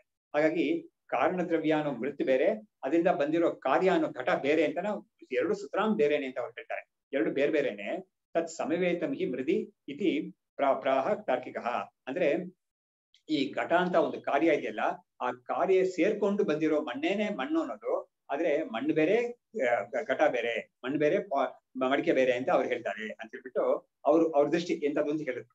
ಹೇಳಿದ್ಮೇಲೆ ಏನ್ ಹೇಳ್ತಾ ಇದಾರೆ, ಸ್ವಯುಕ್ತ್ಯಾಸೌ ತಥಾ ಬ್ರೂತೆ ನತ್ವೇತತ್ ಲೋಕ ಸಂಭವ ಸಮ್ಮತಂ ಘಟೆ ಮೃದ ಪೃಥಕ್ ಭೂತೆ ಕೀದೃಕ್ ತತ್ವಂ ಉದೀರ್ಯತಾಂ. ಇವಾಗ ಅವನು ಹೇಳ್ತಾ ಇರೋದು ಅವನ ಯುಕ್ತಿ ಇಟ್ಕೊಂಡು ಅವ್ನು ಹೇಳ್ತಾ ಇದ್ದಾನೆ, ಆದ್ರೆ ಅದು ಲೋಕದಲ್ಲಿ ಸಮ್ಮತ ಇಲ್ಲ, ಅದು ಯಾರು ಒಪ್ಕೊಳ್ಳೋದಿಲ್ಲ. ಅವ್ನು ಹೇಳ್ತಾ ಇರೋದನ್ನ ಯಾರು ಒಪ್ಕೊಳ್ಳೋದಿಲ್ಲ. ಮಣ್ಣೇ ಬೇರೆ, ಮಡಿಕೆನೇ ಬೇರೆ ಅಂತ ಹೇಳೋದನ್ನ ಎಲ್ಲರೂ ಒಪ್ಕೊಳ್ಳೋದಿಲ್ಲ. ಯಾಕಂದ್ರೆ ನಾವು ವಿಚಾರ ಮಾಡಿ ನೋಡಿದಾಗ ಆ ಮಡಿಕೆ ಅನ್ನೋದಕ್ಕೆ ಮಣ್ಣಿನ ಬಿಟ್ಟು ಒಂದು ಅಸ್ತಿತ್ವ ಇಲ್ಲ ಅಂತ ನಮ್ಗೆ ಗೊತ್ತಾಗುತ್ತೆ. ಆದ್ರೆ ಅವನೇನ್ ಹೇಳ್ತಾ ಇದ್ದಾನೆ, ಮಣ್ಣು ಬೇರೆ ದ್ರವ್ಯ, ಇದು ಬೇರೆ ದ್ರವ್ಯ, ಅದೇ ಒಂದು ಆಬ್ಜೆಕ್ಟ್ ಬೇರೆ, ಇದೇ ಬೇರೆ ಬೇರೆ ಆಬ್ಜೆಕ್ಟ್ ಅಂತ ಹೇಳ್ಬಿಟ್ಟು ಅವನು ಒಂದು ಥಿಯರಿ ಇದೆಯಲ್ಲ, ಅದು ಸರಿ ಇಲ್ಲ ಅಂತ ಹೇಳ್ತಾರೆ. ಘಟೆ ಮೃದ ಪೃಥಕ್ ಭೂತೆ ಕೀದೃಕ್ ತತ್ವಂ ಉದೀರ್ಯತಾಂ. ಈ ಘಟದಲ್ಲಿ ಮೃತ್ ಅನ್ನೋದು ಬೇರೆ ಆಗ್ಬಿಟ್ರೆ ಅವಾಗ ಈ ಘಟ ಅನ್ನೋದು ಏನು ಅಂತ ನೀನು ಅದನ್ನ ಹೇಳ್ಬೇಕಾಗ್ತದೆ ಇವಾಗ, ಅಲ್ವಾ? ಯಾಕಂದ್ರೆ ಒಂದು ಘಟ, ಒಂದು ಮಡಿಕೆಯಿಂದ ನಾವು ಮಣ್ಣನ್ನ ಬೇರೆ ಮಾಡ್ಬಿಟ್ವಿ ಅಂತ ಹೇಳಿದ್ರೆ ಮಡಿಕೆ ಅಂತ ಇರೋದೇ ಇಲ್ಲ, ಯಾವ್ದು ಇರೋದೇ ಇಲ್ಲ. ಯಾಕಂದ್ರೆ ಅಂತದನ್ನ ನೀನು ಅದು ಬೇರೆ ವಸ್ತು ಅಂದ್ರೆ ನೀನ್ ಹೇಗೆ ಹೇಳ್ತೀಯ ನೀನು ಅಂತ ಪ್ರಶ್ನೆ ಮಾಡ್ತಾ ಇದ್ದಾರೆ. ಹಾಗಾಗಿ ನೀನ್ ಬೇರೆ ಬೇರೆ ವಸ್ತು ಎರಡು ಅಂತ ಹಿಡ್ಕೊಂಡಿರೋದೇ ತಪ್ಪು ಅನ್ನೋದನ್ನ ತೋರ್ಸ್ಕೊಡ್ತಾ ಇದ್ದಾರೆ. ಇವಾಗ ವೇದಾಂತ ಸಿದ್ಧಾಂತ ಏನು ಅಂತ ಹೇಳಿದ್ರೆ, ಕಾರ್ಯವಾಗಿರೋ ಘಟ ಅನ್ನೋದು ಕಾರಣವಾಗಿರೋ ಮೃತ್ ಬಿಟ್ಟು ಬೇರೆ ಇಲ್ಲ ಅಂತ, ಬೇರೆ ಅಲ್ಲ ಅದು. ಯಾಕಂದ್ರೆ ಬೇರೆಯಾಗಿ ಅಸ್ತಿತ್ವ ಇಲ್ವೇ ಇಲ್ಲ ಅದಕ್ಕೆ. ಅದನ್ನ ಬಿಟ್ಟು ನಾನು ಬೇರೆ ಇರ್ತೀನಿ ಅಂತ ಅದೇನೋ ಜಗಳ ಮಾಡ್ಕೊಂಡು ಹೋಗಕ್ ಆಗೋದೇ ಇಲ್ಲ. ಯಾವ್ದೋ ಘಟ ಅನ್ನೋದು ಮಣ್ಣು ನಿನ್ ಸವಾಸನೆ ಬೇಡ ಅಂತ ಹೇಳ್ಬಿಟ್ಟು ಅದು ಬೇರೆ ಹೋಗಕ್ ಆಗೋದೇ ಇಲ್ಲ. ಅದು ಏನೇ ಇದ್ರು ಕೂಡ ಇದು ಜೊತೆಗೇನೆ ಇರ್ಬೇಕು. ಹಾಗಾಗಿ ಅದನ್ನ ನೋಡಿದೇನೆ ವೇದಾಂತಿಗಳು ಏನ್ ಮಾಡಿದ್ದಾರೆ, ಈ ಘಟ ಅನ್ನೋದು ಒಂದು ವಸ್ತು ಮಣ್ಣನ್ನು ಬಿಟ್ಟು ಬೇರೆ ಇಲ್ವೇ ಇಲ್ಲ. ಅದು ನೀನ್ ವಿಚಾರ ಮಾಡಕ್ ನೋಡಿದ್ರೆ ಅದರಲ್ಲಿ ವೇದ ಹೇಳ್ಕೊಟ್ಟಿರೋ ರೀತಿಯಲ್ಲಿ ನೋಡಿದಾಗ ಅಲ್ಲಿ ಇರೋದು ಮಣ್ಣು ಮಾತ್ರನೇ ಸತ್ಯವಾಗಿರೋ ವಸ್ತು.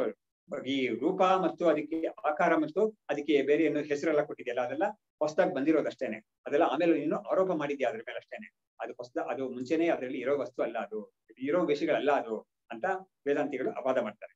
ಸೊ ಹೀಗೆ ವಾಚೈವ ಆರಭ್ಯತೆ ಕಿಂವಾ ಪೃಥಗಾನೀಯತೆ ವದ ವಾಚೈವ ಆರಭ್ಯತೆ ತತ್ವಂ ಕಿಂಚಿತ್ ನ ಸ್ಯಾತ್ ಸುಖ ಪುಷ್ಪವತ್. ಇವಾಗ ಹೇಳ್ತಾ ಇದ್ದಾರೆ, ಈ ಒಂದು ಘಟ ಅನ್ನೋದಕ್ಕೆ ಒಂದು ಹೆಸರು ಮತ್ತು ಆಕಾರ ಇದೆಯಲ್ಲ, ಘಟಾರ್ಥ ಹೆಸರೇ ಇದು, ಘಟಾರ್ಥ ವಸ್ತು ನೀನ್ ಹೇಳ್ತಾ ಇದೆಯಲ್ಲ, ಅದು ವಾಚೈವ ಆರಭ್ಯತೆ ಕಿಂವಾ ಪೃಥಕ್ ಆನೀಯತೆ. ಅದಕ್ಕಿರೋ ಒಂದು ಆಕಾರ ಅಂತ ಇದೆಯಲ್ಲ, ಅದು ಬರೀ ಮಾತಿಂದಾನೇ ನೀನು ಹೇಳ್ತಾ ಇದ್ದೀರಾ ಅಥವಾ ಬೇರೆ ಇಲ್ಲಿಂದಾನು ತರ್ತಾ ಇದೆಯಾ? ಈ ಆಕಾರಗಳು ಬೇರೆ ಇಂದಾನೆ ತರ್ತಾ ಇದೆಯಾ ನೀನು? ಆಕಾರ ಅಂತ ಒಂದು ಇದೆ, ಎಲ್ಲೋ ಇದೆ, ಅದನ್ನ ತಂದು ಇಲ್ಲಿ ಜೋಡಿಸ್ತಾ ಇದೆಯಾ? ಅಥವಾ ನೀನು ಇದಕ್ಕೆ ಇದು ಬರೀ ಮಾತು ಅಂತ ನೀನು ಒಪ್ಕೊಳ್ತಾ ಇದೆಯಾ? ಹೇಗೆ ನೀನ್ ಏನ್ ಹೇಳ್ತಾ ಇದೆಯಾ ಇದ್ರ ಬಗ್ಗೆ ಅಂತ ಹೇಳ್ಬಿಟ್ಟು, ವಾಚೈವ ಆರಭ್ಯತೆ ತತ್ವಂ ಕಿಂಚಿತ್ ನ ಸ್ಯಾತ್ ಪುಷ್ಪವತ್. ಬರೀ ಮಾತಿಂದಲೇ ಹೇಳ್ತಾ ಇರೋ ಒಂದು ವಸ್ತು ಅದು ತತ್ವವಾಗಿ ನಾವು ಒಪ್ಕೊಳಕ್ ಆಗುದಿಲ್ಲ. ಅದು ಎಂತದ್ದು ಅಂತ ಹೇಳಿದ್ರೆ ಪುಷ್ಪವತ್ ಅಂತ ಹೇಳಿದ್ರೆ ಆಕಾಶ ಕುಸುಮ. ಆಕಾಶ ಕುಸುಮ ಅನ್ನೋದು ಇಲ್ವೇ ಇಲ್ಲ. ಆದ್ರೆ ಆಕಾಶ ಕುಸುಮ ಅಂತ ಒಂದು ಹೆಸರು ನಾವು ಯೂಸ್ ಮಾಡ್ತೀವಿ ಅಲ್ವಾ? ನಾವು ಬಂಜೆ ಮಗ ಅಂತ ಒಂದು ಹೆಸರು ಯೂಸ್ ಮಾಡ್ತೀವಿ, ಆದ್ರೆ ಬಂಜೆ ಮಗ ಅಂತ ಯಾರು ಇರಕ್ ಸಾಧ್ಯವೇ ಇಲ್ಲ. ಅದೇ ತರ ಆಕಾಶ ಕುಸುಮ ಅಂತ ಹೇಳೋದು ಕೂಡ ಯಾವ್ದು ಇಲ್ವೇ ಇಲ್ಲ. ಇಲ್ದೇ ಇರೋ ಒಂದು ವಸ್ತುಗೆ ನಾವು ಒಂದು ಹೆಸರು ಕೊಟ್ಟಂಗೆ ಆಗುತ್ತೆ ಹೊರತು ಗಾಳಿ ಗೊಬ್ಬರ ಕರೆಕ್ಟ್ ಅಂತದೇ. ಹಾಗಾಗಿ ಬರೀ ಯಾಕಂದ್ರೆ ನೋಡಿ, ಇವಾಗ ಇವರು ಈ ಶ್ಲೋಕದಲ್ಲಿ ಇವರು ಡಿಸ್ಕಸ್ ಮಾಡ್ತಾ ಇರೋದು ಆಕಾರದ ವಿಷಯಕ್ಕೆ ಮಾತ್ರ. ಅವನೇನ್ ಹೇಳ್ತಾ ಇದ್ದಾನೆ, ಘಟ ಅನ್ನೋ ಒಂದು ವಿಷಯ ಇದೆಯಲ್ಲ ಅದು ಬೇರೆ, ಮಣ್ಣು ಅನ್ನೋ ವಿಷಯ ಬೇರೆ ಅಂತ ಹೇಳ್ತಾನೆ.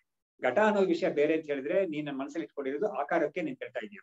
ಆದ್ರೆ ಈ ಆಕಾರ ಅನ್ನೋದು ನೀನು ಬರೀ ಮಾತಿಂದ ಹೇಳ್ತಾ ಇದೀಯಾ ಅಥವಾ ಎಲ್ಲಿಂದಾನು ತಂದಲ್ಲಿ ಅಂಟಿಸ್ತಾ ಇದೀಯಾ ನೀನು ಅಂತ ಕೇಳಿದಾಗ ಮಾತಿಂದ ಹೇಳ್ತಾ ಇದ್ದೀನಿ ಅಂತ ಒಪ್ಕೋಬೇಕಾಗುತ್ತೆ ಕೊನೆಯಲ್ಲಿ. ಅವಾಗ ಏನಾಯ್ತು, ಯಾಕಂದ್ರೆ ಮಾತಿಂದ ಹೇಳ್ತಾ ಇಲ್ಲ, ಅಲ್ಲಿರೋದೇ ಇದು ಅಂತ ಹೇಳಿದಾಗ ಮಣ್ಣನ್ನೇ ಅವ್ನು ಇರೋದು ಅಂತ ಹೇಳ್ಬೇಕಾಗುತ್ತೆ. ಅವಾಗ ಅವನು ಮಣ್ಣೇ ಬೇರೆ ಘಟವೇ ಬೇರೆ ಅಂತ ಹೇಳಕ್ ಬರೋದಿಲ್ಲ ಅವನಿಗೆ. ಅವಾಗ ಘಟ ಬೇರೆ ಅಂತ ಹೇಳಿದಾಗ ಅವ್ನು ನೋಡಿ ಇವರು ಪ್ರಶ್ನೆ ಮಾಡ್ತಾ ಇದ್ದಾರೆ, ಆ ಘಟ ಬೇರೆ ಅಂತ ಹೇಳ್ತಾ ಇದೆಯಲ್ಲ, ಘಟ ಅಂತ ಒಂದು ಹೆಸರು ಹೇಳ್ತಾ ಇದೆಯಲ್ಲ, ಆ ಹೆಸರು ಅನ್ನೋದು ನೀನು ಬರೀ ಬಾಯಿ ಮಾತು ಮಾತ್ರನ ಅಥವಾ ಎಲ್ಲಿಂದಾದ್ರೂ ತಂದು ಇಲ್ಲಿ ಹೇಳ್ತಾ ಇದೆಯಾ ಅಂತ. ಹಾಗಾಗಿ ಬರೀ ಮಾತು ಅಂತ ಹೇಳಿದ್ರೆ ಅದಕ್ಕೆ ಒಂದು ತತ್ವನೇ ಅಲ್ಲ ಅದು. ಯಾಕಂದ್ರೆ ಅದು ವಸ್ತುವೇ ಅಲ್ಲ ಅದು. ಹೇಗೆ ಒಂದು ಆಕಾಶ ಕುಸುಮ ಅಥವಾ ಒಂದು ಇದು ಮೊಲದ ಕೋಡು ಅಂತ ಹೇಳ್ತಾರಲ್ಲ, ಮೊಲಕ್ಕೆ ಕೋಡು ಅನ್ನೋದು ಇರೋದೇ ಇಲ್ಲ. ಆದ್ರೆ ಮೊಲದ ಕೋಡು ಅಂತ ಹೇಳಿದ್ರೆ ಒಂದು ಶಬ್ದವನ್ನು ಯೂಸ್ ಮಾಡ್ತೀವಿ ನಾವು, ಅದೇ ವಸ್ತು ಅನ್ನೋದು ಇರೋದೇ ಇಲ್ಲ. ಇದನ್ನ ಯೋಗ ಶಾಸ್ತ್ರದಲ್ಲಿ, ಯೋಗ ಸೂತ್ರದಲ್ಲಿ ಇಲ್ಲ ಇದಕ್ಕೊಂದು ಡೆಫಿನೇಷನ್ ಕೊಟ್ಟಿದ್ದಾರೆ ಅವರು. ಏನಂದ್ರೆ ಶಬ್ದಜ್ಞಾನಾನುಪಾತಿ ವಸ್ತುಶೂನ್ಯೋ ವಿಕಲ್ಪ ಅಂತ. ಶಬ್ದಜ್ಞಾನಾನುಪಾತಿ ವಸ್ತುಶೂನ್ಯೋ ವಿಕಲ್ಪ. ಶಬ್ದ ಇರುತ್ತೆ, ಆ ಶಬ್ದವನ್ನು ಕೇಳಿದಾಗ ನಮ್ಗೆ ಮನಸ್ಸಲ್ಲಿ ಏನೋ ಒಂದು ಜ್ಞಾನ ಬರುತ್ತೆ. ಯಾಕಂದ್ರೆ ನೋಡಿ, ಮೊಲದ ಕೋಡು ಅಂತ ಹೇಳಿದಾಗ ಮೊಲ ಅನ್ನೋದು ನಮ್ಗೆ ಮನಸ್ಸಿಗೆ ಬರುತ್ತೆ, ಮೊಲದ ಆಕಾರ ಬರುತ್ತೆ ನಮ್ಗೆ. ಕೋಡು ಅಂತ ಹೇಳಿದಾಗ ನಮ್ಗೆ ಏನೋ ಒಂದು ಕೋಡ್ ಬರುತ್ತೆ. ಆದ್ರೆ ಆ ಕೋಡ್ ಎಂತದಾಗಿರುತ್ತೆ ಅಂತ ಹೇಳಿದ್ರೆ, ನಾವು ಮುಂಚೆ ಎಲ್ಲೋ ನೋಡಿರೋ ಕೋಡಾಗೆ ಇರುತ್ತೆ ಅದು. ಮೊಲದ ಕೋಡು ನಾವೆಲ್ಲೂ ನೋಡಿಲ್ಲ. ನಾವೇನ್ ಮಾಡ್ತೀವಿ, ಮೊಲದ ಕೋಡು ಅಂದ ತಕ್ಷಣ ನಮ್ಗೆ ಮೊಲ ಜ್ಞಾಪಕ ಬರುತ್ತೆ, ಕೋಡು ಅನ್ನೋದು ಜ್ಞಾಪಕ ಬರುತ್ತೆ. ಕೋಡು ನಾವು ಎಲ್ಲಿ ನೋಡಿದೀವಿ, ಹಸು ನೋಡಿದೀವಿ, ಎಮ್ಮೆ ನೋಡಿದೀವಿ, ಆಡಲ್ಲೂ ನೋಡಿದ್ವಿ ನಾವು. ಹೀಗೆ ನಾವು ಕೋಡು ಅನ್ನೋದು ನಮ್ಗೆ ಅಂಥದ್ದು ಯಾವ್ದಾದ್ರು ತಂದು ನಾವೇನ್ ಮಾಡ್ತೀವಿ ಮನಸ್ಸಲ್ಲಿ, ಈ ಮೊಲಕ್ಕೆ ಅದನ್ನ ಯಾವ್ದೊಂದು ತಂದು ಅಂಟಿಸ್ಕೊಳ್ತೀವಿ. ಈಗ ಒಂದು ಪಿಕ್ಚರ್ ಬರುತ್ತೆ ಮನಸ್ಸಲ್ಲಿ, ಆಮೇಲೆ ಅದ್ರ ಬಗ್ಗೆ ಒಂದು ಜ್ಞಾನ ಬರುತ್ತೆ. ಆದ್ರೆ ಆ ವಸ್ತು ತೋರ್ಸು ಅಂತ ಹೇಳಿದ್ರೆ ಆ ಮೊಲದ ಕೋಡು ಅನ್ನೋದು ಯಾರು ತೋರ್ಸಕ್ ಆಗೋದೇ ಇಲ್ಲ. ಹಾಗಾಗಿ ಅದು ತತ್ವವೇ ಅಲ್ಲ, ನಿಸ್ತತ್ವ ಅಂತ ಅದಕ್ಕೆ ಹೆಸರು ಹೇಳ್ತಾರೆ. ನಿಸ್ತತ್ವ, ಅಸತ್ ಅಂತ ಹೇಳ್ತಾರೆ ಶಾಸ್ತ್ರದಲ್ಲಿ, ಅದಕ್ಕೆ ಅಸತ್ ಅಂತ ಹೆಸರು. ಹಾಗಾಗಿ ತಾತ್ವಿಕವಾಗಿ ಇಲ್ಲದೆ ಇರೋ ಒಂದು ವಸ್ತುನೇ ಅದು ಅನ್ನೋದು. ಸೊ ಮೊಲದ ಕೋಡಾಗ್ಲಿ, ಆಮೇಲೆ ಕೂರ್ಮ ರೋಮ ಅಂತ ಒಂದು ಹೇಳ್ತಾರೆ. ಅಂದ್ರೆ ಈ ಆಮೆ ಇದೆಯಲ್ಲ, ಅದಕ್ಕೆ ಮೈಯಲ್ಲಿ ಎಲ್ಲೂ ಕೂಡ ಅದಕ್ಕೆ ರೋಮ ಇರೋದೇ ಇಲ್ಲಂತೆ. ಅದನ್ನ ಕಂಡಿದ್ದಾರೆ. ನೋಡ್ಬಿಟ್ಟು ಏನ್ ಮಾಡಿದ್ದಾರೆ, ಕೂರ್ಮ ರೋಮ ಅನ್ನೋದು ಕೂಡ ಇದೇ ಕ್ಯಾಟಗರಿ ಸೇರಿದ್ದದು, ಇಲ್ವೇ ಇಲ್ಲ ವಸ್ತು. ಆದ್ರೆ ಒಂದು ಹೆಸರು ಮಾತ್ರ ಹೇಳ್ತೀವಿ, ಆದ್ರೆ ವಸ್ತು ಮಾತ್ರ ನಿನ್ಗೆ ಎಲ್ಲೂ ಇರೋದೇ ಇಲ್ಲ ಅಂತ. ಸೊ ಹೀಗೆಲ್ಲ ಕೆಲವು ವಸ್ತುಗಳನ್ನ ಈ ತರ ಗುರ್ತು ಮಾಡಿದ್ದಾರೆ. ಸೊ ಹೀಗೆ ನೋಡುವಾಗ ಈ ಮಾತಿಂದಲೇ ನೀನು ಹೇಳ್ತಾ ಇದೀವಿ ಅಂತ ಒಪ್ಕೋಬೇಕಾಗುತ್ತೆ. ಆದ್ರೆ ಮಾತಿಂದ ಮಾತ್ರ ಹೇಳ್ತಾ ಇರೋ ಒಂದು ವಸ್ತುವಿಗೆ ನಾವ್ ಇವಾಗ ನೋಡಿದ ತರ ಅದಕ್ಕೆ ವಾಸ್ತವವಾಗಿ ವಸ್ತು ಇಲ್ವೇ ಇಲ್ಲ, ಆದ್ರೆ ಹೆಸರು ಮಾತ್ರ ಒಂದು ಹೇಳ್ತಾ ಇದೆಯಾ ಅಷ್ಟೇ. ಹಾಗಾಗಿ ಇವ್ರ ಮುಂದಕ್ಕೆ ಒಂದು ಪ್ರಸಿದ್ಧವಾದ ಒಂದು ಶ್ಲೋಕ ಇದೆ. ಶಂಕರಾಚಾರ್ಯರು ಕೂಡ ಅದನ್ನ ತೈತ್ರಿಯ ಭಾಷೆಯಲ್ಲಿ ಆ ಶ್ಲೋಕವನ್ನು ಉದ್ಧರಿಸಿದ್ದಾರೆ. ಅದೆಂತದಂತ ಹೇಳ್ತಾ ಇದ್ದಾರೆ ಅವರು. ಮೃಗತೃಷ್ಣಾಂಬಸಿ ಸ್ನಾತಃ ಕಪುಷ್ಪ ಕೃತಶೇಖರಃ ವಂದ್ಯಾಪುತ್ರ ಇತಿ ಪ್ರೋಕ್ತೋ ನಿಸ್ತತ್ವಂ ಅಖಿಲಂ ಖಲು ಅಂತ ಹೇಳ್ಬಿಟ್ಟು ಆ ಶ್ಲೋಕದಲ್ಲಿ ಏನ್ ಬರುತ್ತೆ ಅಂತ ಹೇಳಿದ್ರೆ, ಮೃಗತೃಷ್ಣಾಂಬಸಿ ಸ್ನಾತಃ. ಮೃಗತೃಷ್ಣ ಅಂತ ಹೇಳಿದ್ರೆ ಏನು, ಮಿಲೇಜ್ ವಾಟರ್ ಅಂತ. ಅಂದ್ರೆ ಈ ಬಿಸಿಲು ಕುದುರೆ ಅಂತ ಹೇಳ್ತೀವಲ್ಲ, ಅದು ಅಲ್ಲಿ ನೀರೇನು ಇರೋದೇ ಇಲ್ಲ, ಆದ್ರೆ ನೀರ್ ತರ ಕಾಣಿಸುತ್ತೆ. ಆದ್ರೆ ನೀವು ಅದೇನೋ ನೀರಿದ್ಯಾ ಅಂತ ನೀವು ಅನ್ಕೊಂಡು ಹತ್ರಕ್ಕೆ ಹೋದ್ರೆ ಏನು ಇರೋದೇ ಇಲ್ಲ. ಹಾಗಾಗಿ ನೀರಿರೋ ತರ ಕಾಣಿಸುತ್ತೆ ಅಷ್ಟೇ. ಅದಕ್ಕೆ ಮೃಗತೃಷ್ಣ ಅಂತ ಹೇಳ್ತಾರೆ. ಅದಕ್ಕೆ ಯಾತಕ್ಕೆ ಮೃಗತೃಷ್ಣ ಅಂತ ಹೆಸರು ಕೊಟ್ಟಿದ್ದಾರೆ ಅಂತ ಇವರು ಯಾಕಂದ್ರೆ ಹೇಳ್ತಾರೆ. ಅದಕ್ಕೆ ಇದು ಈ ಮರುಭೂಮಿ ಅಂತ ಇರುತ್ತಲ್ಲ, ಅಲ್ಲಿ ಯಾವಾಗ್ಲೂ ಬಿಸಿಲು ಕಾಲನೇ ಮರುಭೂಮಿ ಅಂತ ಇರೋದು. ಅಲ್ಲಿ ಬಾಯಾರಿಕೆ ಆಗುತ್ತೆ, ನೀರಡಿಕೆ ಆಗುತ್ತೆ. ಇದಕ್ಕೆ ಜಿಂಕೆಗೆ ನೀರಡಿಕೆ ಆಗುತ್ತೆ. ಅವಾಗ ದೂರದಲ್ಲಿ ನೋಡುತ್ತೆ, ಎಲ್ಲೋ ಒಂದ್ ಕಡೆ ನೀರ್ ಹತ್ರ ಅದಕ್ಕೆ ಅಭ್ಯಾಸವಾಗುತ್ತೆ. ಓಡಿ ಹೋಗುತ್ತೆ ಅದು ಹತ್ರಕ್ಕೆ, ಯಾಕಂದ್ರೆ ನೀರಿದೆ ನಾವು ಕುಡಿಯೋಣ ಅಂತ. ಆದ್ರೆ ಹತ್ರಕ್ಕೆ ಹೋದಾಗ ಗೊತ್ತಾಗುತ್ತೆ ಅದಕ್ಕೆ ನೀರೇ ಇಲ್ಲ ಅಂತ ಗೊತ್ತಾಗುತ್ತೆ. ಇದಕ್ಕೆ ಮೃಗತೃಷ್ಣ ಅಭ್ಯಾಸ ಅಂತ ಹೇಳ್ತಾರೆ. ಮೃಗಕ್ಕೆ ಇರೋ ತೃಷ್ಣ ಅಂದ್ರೆ ನೀರಡಿಕೆ, ಆದ್ರೆ ನೀರ್ ಇರೋದಿಲ್ಲ ಅದಕ್ಕೆ. ಸೊ ಮೃಗಕ್ಕೆ ಬಂದಿರೋ ಒಂದು ಬಾಯಡಿಕೆಗೆ ನೀರಡಿಕೆಗೆ ಏನು ನೀರು ಸಿಗುತ್ತೆ ಅಂತ ಹೋಗ್ತಾರೆ, ನೀರೇ ಇರೋದಿಲ್ಲ ಅಲ್ಲಿ ವಾಸ್ತವಾಗಿ. ಅಂತ ಒಂದು ವಸ್ತುವಿಗೆ ಮೃಗತೃಷ್ಣ ಅಂಬ ಅಂತ ಹೇಳ್ತಾರೆ. ಹಾಗಾಗಿ ಈ ಒಂದು ಮಿಲೇಜ್ ವಾಟರ್ ಅಂತ ಫಿನೋಮಿನನ್ ನ್ಯಾಚುರಲ್ ಆಗಿ ಉಂಟಾಗುತ್ತೆ ಅದು. ಸೊ ಅಂತ ಒಂದು ನೀರಲ್ಲಿ ಒಬ್ಬ ಸ್ನಾನ ಮಾಡಿದ್ದಾನೆ. ಅವ್ನು ಯಾರು ಅಂತ ಹೇಳಿದ್ರೆ ಅವ್ನು ಇಲ್ವೇ ಇಲ್ಲ, ಆ ವ್ಯಕ್ತಿನೇ ಇಲ್ಲ. ಅದಕ್ಕೆ ವಂದ್ಯಾಪುತ್ರ ಅಂತ ಹೇಳಿದ್ದಾರೆ. ಅವ್ನು ಇಲ್ವೇ ಇಲ್ಲ, ವ್ಯಕ್ತಿನೇ ಇಲ್ಲ. ಅವನು ಇಲ್ದೇ ಇರೋ ಒಂದು ವ್ಯಕ್ತಿ ಇಲ್ದೇ ಇರೋ ನೀರಲ್ಲಿ ಸ್ನಾನ ಮಾಡಿದ್ದಾನೆ. ಸರಿ, ಅವನೇನೋ ಸ್ವಲ್ಪ ಅಲಂಕಾರ ಮಾಡ್ಕೊಂಡಿದ್ದಾನೆ. ಏನ್ ಅಲಂಕಾರ ಮಾಡ್ಕೊಂಡಿದ್ದಾನೆ ಅಂತ ಹೇಳಿದ್ರೆ, ಖಪುಷ್ಪ ಕೃತ ಶೇಖರ, ತಲೆ, ಶೇಖರ ಅಂದ್ರೆ ತಲೆ. ಆ ತಲೆಯಲ್ಲಿ ಅವನು ಒಂದು ಹೂ ಇಟ್ಕೊಂಡಿದ್ದಾನೆ. ಏನ್ ಹೂ ಇಟ್ಕೊಂಡಿದ್ದಾನೆ ಅಂದ್ರೆ ಆಕಾರದ ಹೂ, ಆ ಗಗನ ಕುಸುಮ, ಅದನ್ನ ತಲೆಗೆ ಜೋಡಿಸ್ಕೊಂಡಿದ್ದಾನೆ. ಹೀಗೆ ಅಲಂಕಾರ ಮಾಡ್ಕೊಂಡಿದ್ದಾನೆ.